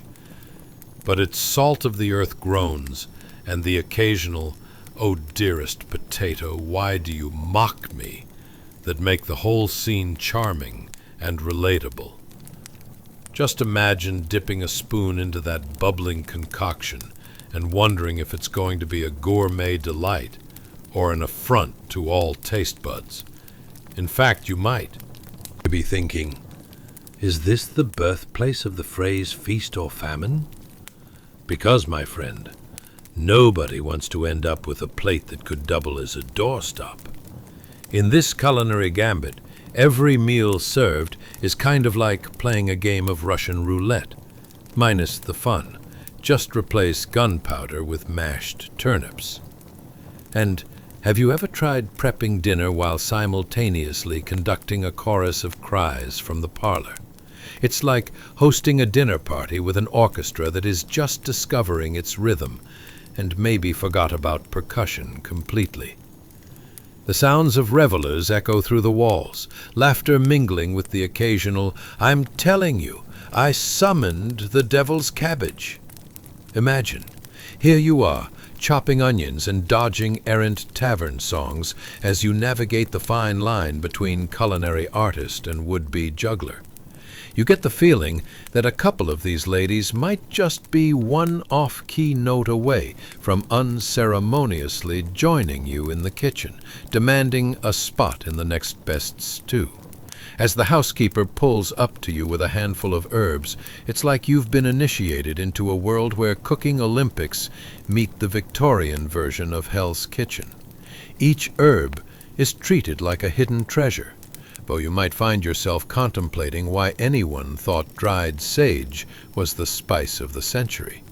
It's more like someone's slightly wilted ideas of flavor, which, I assure you, is exactly how the economy of brothel life works.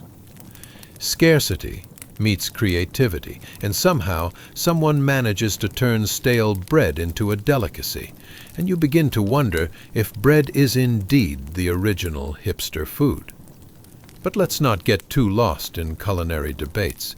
These are women of ambition, navigating paths laden with delicate decisions that could lead them to prosperity, or, let's face it, a visit from the local rat, who has also laid claim to the same leftovers. So, when you hear the occasional, "Quick, hide the cheese," know that it's not only about despairing over moldy, cured meats, but also about wanting to choose better options, not unlike deciding between two questionable snack choices at 2 a.m. So as we drift along in this cozy Victorian broth, let your eyelids grow heavy with the tantalizing aromas of history's sitcom, the domestic tales that are just waiting to be told, one spoonful at a time. You're on the edge of sleep, inching forward on the stage of dreams, and remember, while the stew may simmer under the housekeeper's watchful eye, your dreams are simmering too, a rich concoction of laughter, history, and the absurdity of it all. Sleep sweetly, knowing the stories of this time will always be brewing, just like the broth that's lovingly stirred beyond our view. Chapter 24. The Bountiful Brews of the Victorian Kitchen. Imagine sliding through a doorway into the kitchen's warm embrace, where the air is saturated with a symphony of enticing aromas: coffee, freshly baked bread, the indulgent sizzle of bacon, and a hint of wood smoke drifting leisurely like a slow-moving cloud of comfort. It's enough to make your stomach rumble like a bear awakening from hibernation, or, perhaps more appropriately, like a Victorian chimney sweep making his way through a narrow alley after missing brunch. You realize that's breakfast in a brothel kitchen, folks. As you stand there, your senses tingling with anticipation, it's hard to ignore the raucous chaos that defines this bustling environment. Picture a cook zooming back and forth, wielding a ladle like a conductor commanding an orchestra of ingredients, while the housekeeper shouts out orders like a drill sergeant managing a fleet of undercooked potatoes. "More butter," she commands, as if the fate of the galaxy hinges on the creaminess of whatever is bubbling away in the cauldron. And you wonder, did she ever stop to think, should this really be my calling? Or is there a career as a psychic out there waiting for me? You look around and see the countertops cluttered with bowls of ingredients, potatoes resembling wayward tennis balls, and carrots cut at such odd angles they might as well be auditioning for a role in an avant-garde play. How do these vegetables feel under all this pressure? Surely they yearn for a life where they aren't relegated to the shadows of boiling pots and cauldrons, overflowing with questionable stews. Yes, I'm a carrot, a particularly bulbous one seems to sigh. But today I'm merely a garnish for regret. Now, let's address the culinary masterpiece that's forming before you. As the cook stirs, you catch a whiff of something particularly intriguing wafting from that pot of stew. Is that savory, or is it a desperate cry for help? Either way, in the realm of Victorian gastronomy, it's like opening a mystery box filled with both hope and dread. Each ladleful could be a contest-winning dish, or a daring challenge to your taste buds that might inspire regrets in the form of intense facial expressions. You might think the brothel's clientele would expect more sophistication, but alas, the culinary department couldn't quite shake off its medieval roots. Feast or famine, you mutter to yourself, pondering this culinary Russian roulette. It's like ordering the chef's special at a questionable diner. Sometimes it's love at first bite, but often it ends with you wondering if you need to donate the plate to science. And just when you thought the kitchen couldn't be more chaotic, the sounds of merriment and mischief seep in from the parlor. Laughter mingles with shouts, a cacophony that feels like a mashup of all the best parts of life. Imagine mixing a sitcom and a circus act, where every character might unexpectedly break into song about their daily woes, or the semi-delicious nature of what's brewing just a few feet away. I'm telling you, that cabbage nearly had a séance, you might hear a lady declare, her arms gesturing wildly like she's trying to take flight. Now, let us focus on the housekeeper, the true MVP of this operation. She's like the guardian of culinary sanity, someone who somehow possesses both the patience of a saint and the urgency of a caffeinated squirrel. "Hurry!" she'll shout, wielding a whisk like a scepter. "We need that soufflé to rise before the clock strikes chaos." It's a delicate juggling act. One moment could lead to culinary triumph or an impending disaster, causing a dinner that's neither sweet nor savory, but a menagerie of disappointed expectations. Just think about the complexity of preparing meals like this. Deftly navigating between shapeless lumps of something resembling risotto and haphazardly infused herbs that may or may not have come from the backyard herb garden or a crushed-up old shoe. I remember a time when I dreamed of exotic dishes and fine china. The cook may reflect, while sneaking in a star anise or two, hoping it creates a culinary work of art instead of a crime scene. Eventually, as the aromas waft over to you like the promises of a mystical fairy tale, your eyes land on a pot, the contents bubbling with such enthusiasm that it might just overtake the stove. "Let's do this," you cheer, trying to summon your inner Victorian chef. But as the pot spills enthusiastically onto the fire, you realize it's more like channeling a chaotic artist, frustrated with their own paint. There's a moment of pandemonium, more befitting a slapstick comedy movie than actual cooking. Remember, you're not just dining, you're diving into the colorful chaos of Victorian brothel life, where dining is a team sport, and every spoonful could lead to unforeseen disaster, or perhaps culinary brilliance that marries the unexpected with the delightful. Voila, you imagine declaring, while snickering at the possibility of your food being a surprise contestant on an adventurous cooking show. So, as we meander through this captivating kitchen abode, let your eyelids grow heavy, lulled by the aroma of the stories simmering just beyond our reach. The laughter and chaos will fade gently, creating a soothing breeze that drifts you serenely toward the land of dreams, where bacon, stew, and vibrantly chaotic gatherings coexist in an endless culinary bliss. Sleep well, knowing that even in a Victorian brothel kitchen, adventure is always a whisk away. Chapter 25. The Hidden Economic Chains of a Victorian Brothel Worker. Now that we've seasoned our minds with the delightful chaos of life in a Victorian kitchen, let's gently slide deeper into the steamy shadows of the brothel world. Imagine, if you will, being a woman living in the year 1857 as you navigate the tangled web of expectations, desires, and economic chains tight enough to make a Victorian corset look loose.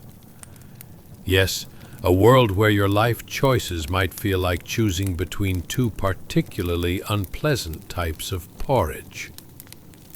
Picture it, waking up in a chamber painted with the hues of faded rose and whispering secrets.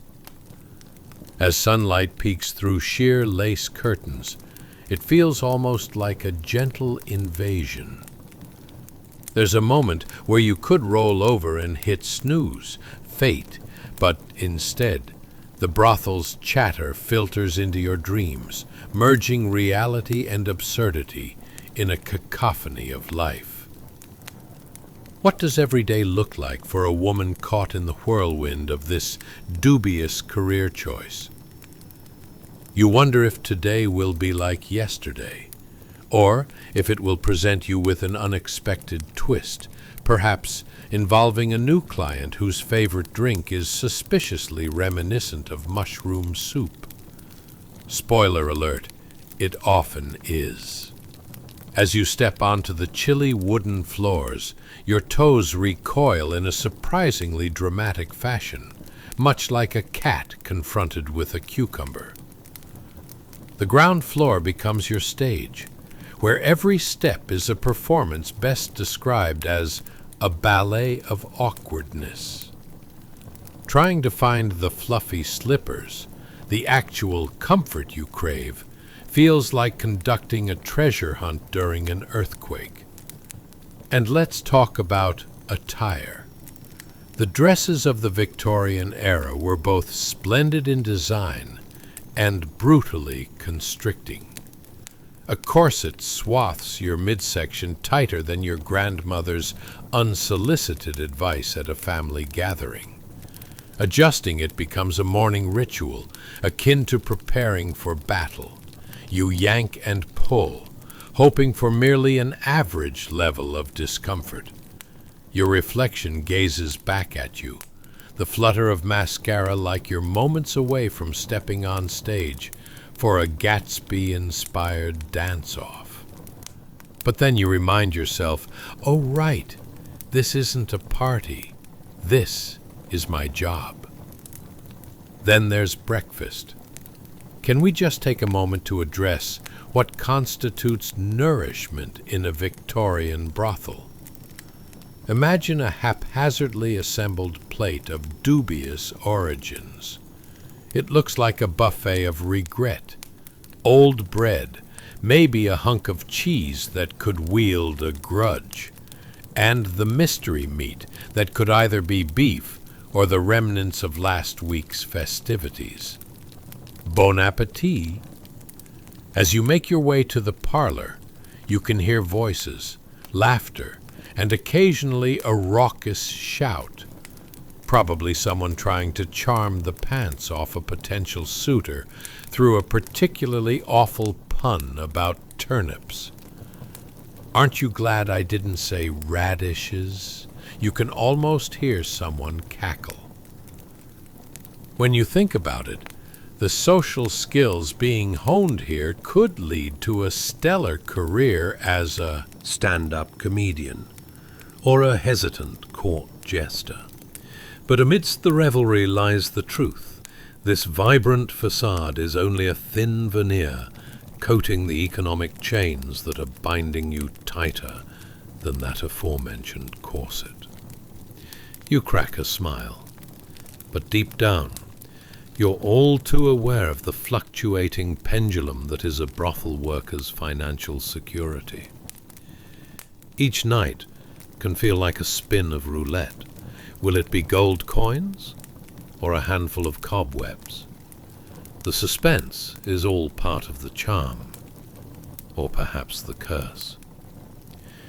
And let's not forget your so-called co-workers.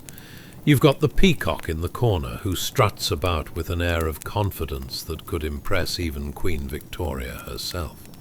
She's charming and witty, with a memory like an elephant for the questionable behaviors of clients. You, well, let's just say you've mastered the art of blending into the wallpaper. At least until someone orders wall decor. The truth is, all your choices lead to this moment, standing in front of a mirror, the curls in your hair dancing through the chaos, a hastily sewn dress draping itself around your figure, and the unshakable question racing through your mind. What's for dinner? And as you catch a glimpse of the glimmering eyes of hopeful clientele, you wonder if this will be a good night. Financial, of course.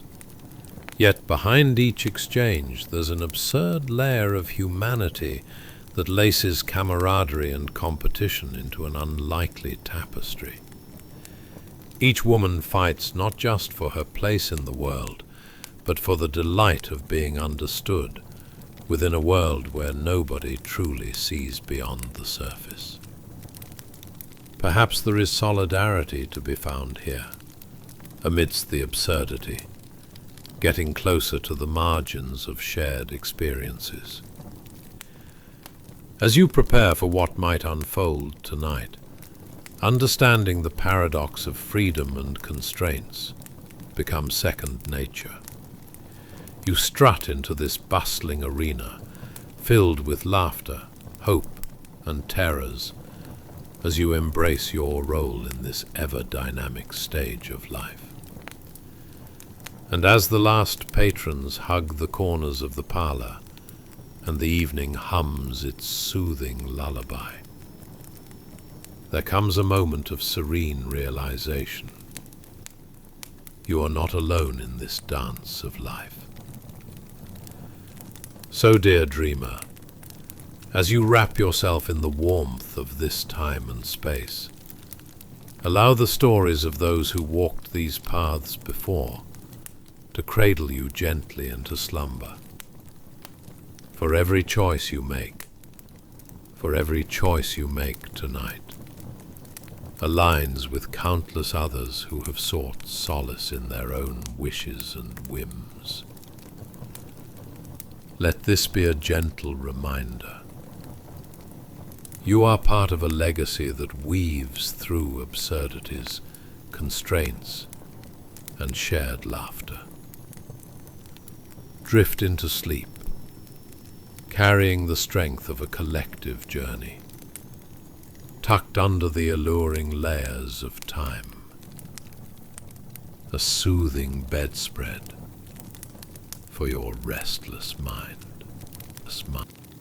And now, as we leave her world behind, this narrow room, this chill morning, this quiet little battlefield made of linen, ledgers, and borrowed breath, it's worth pausing for a moment, not just to see the hardship, but to understand the astonishing persistence of the people who lived through it anyway.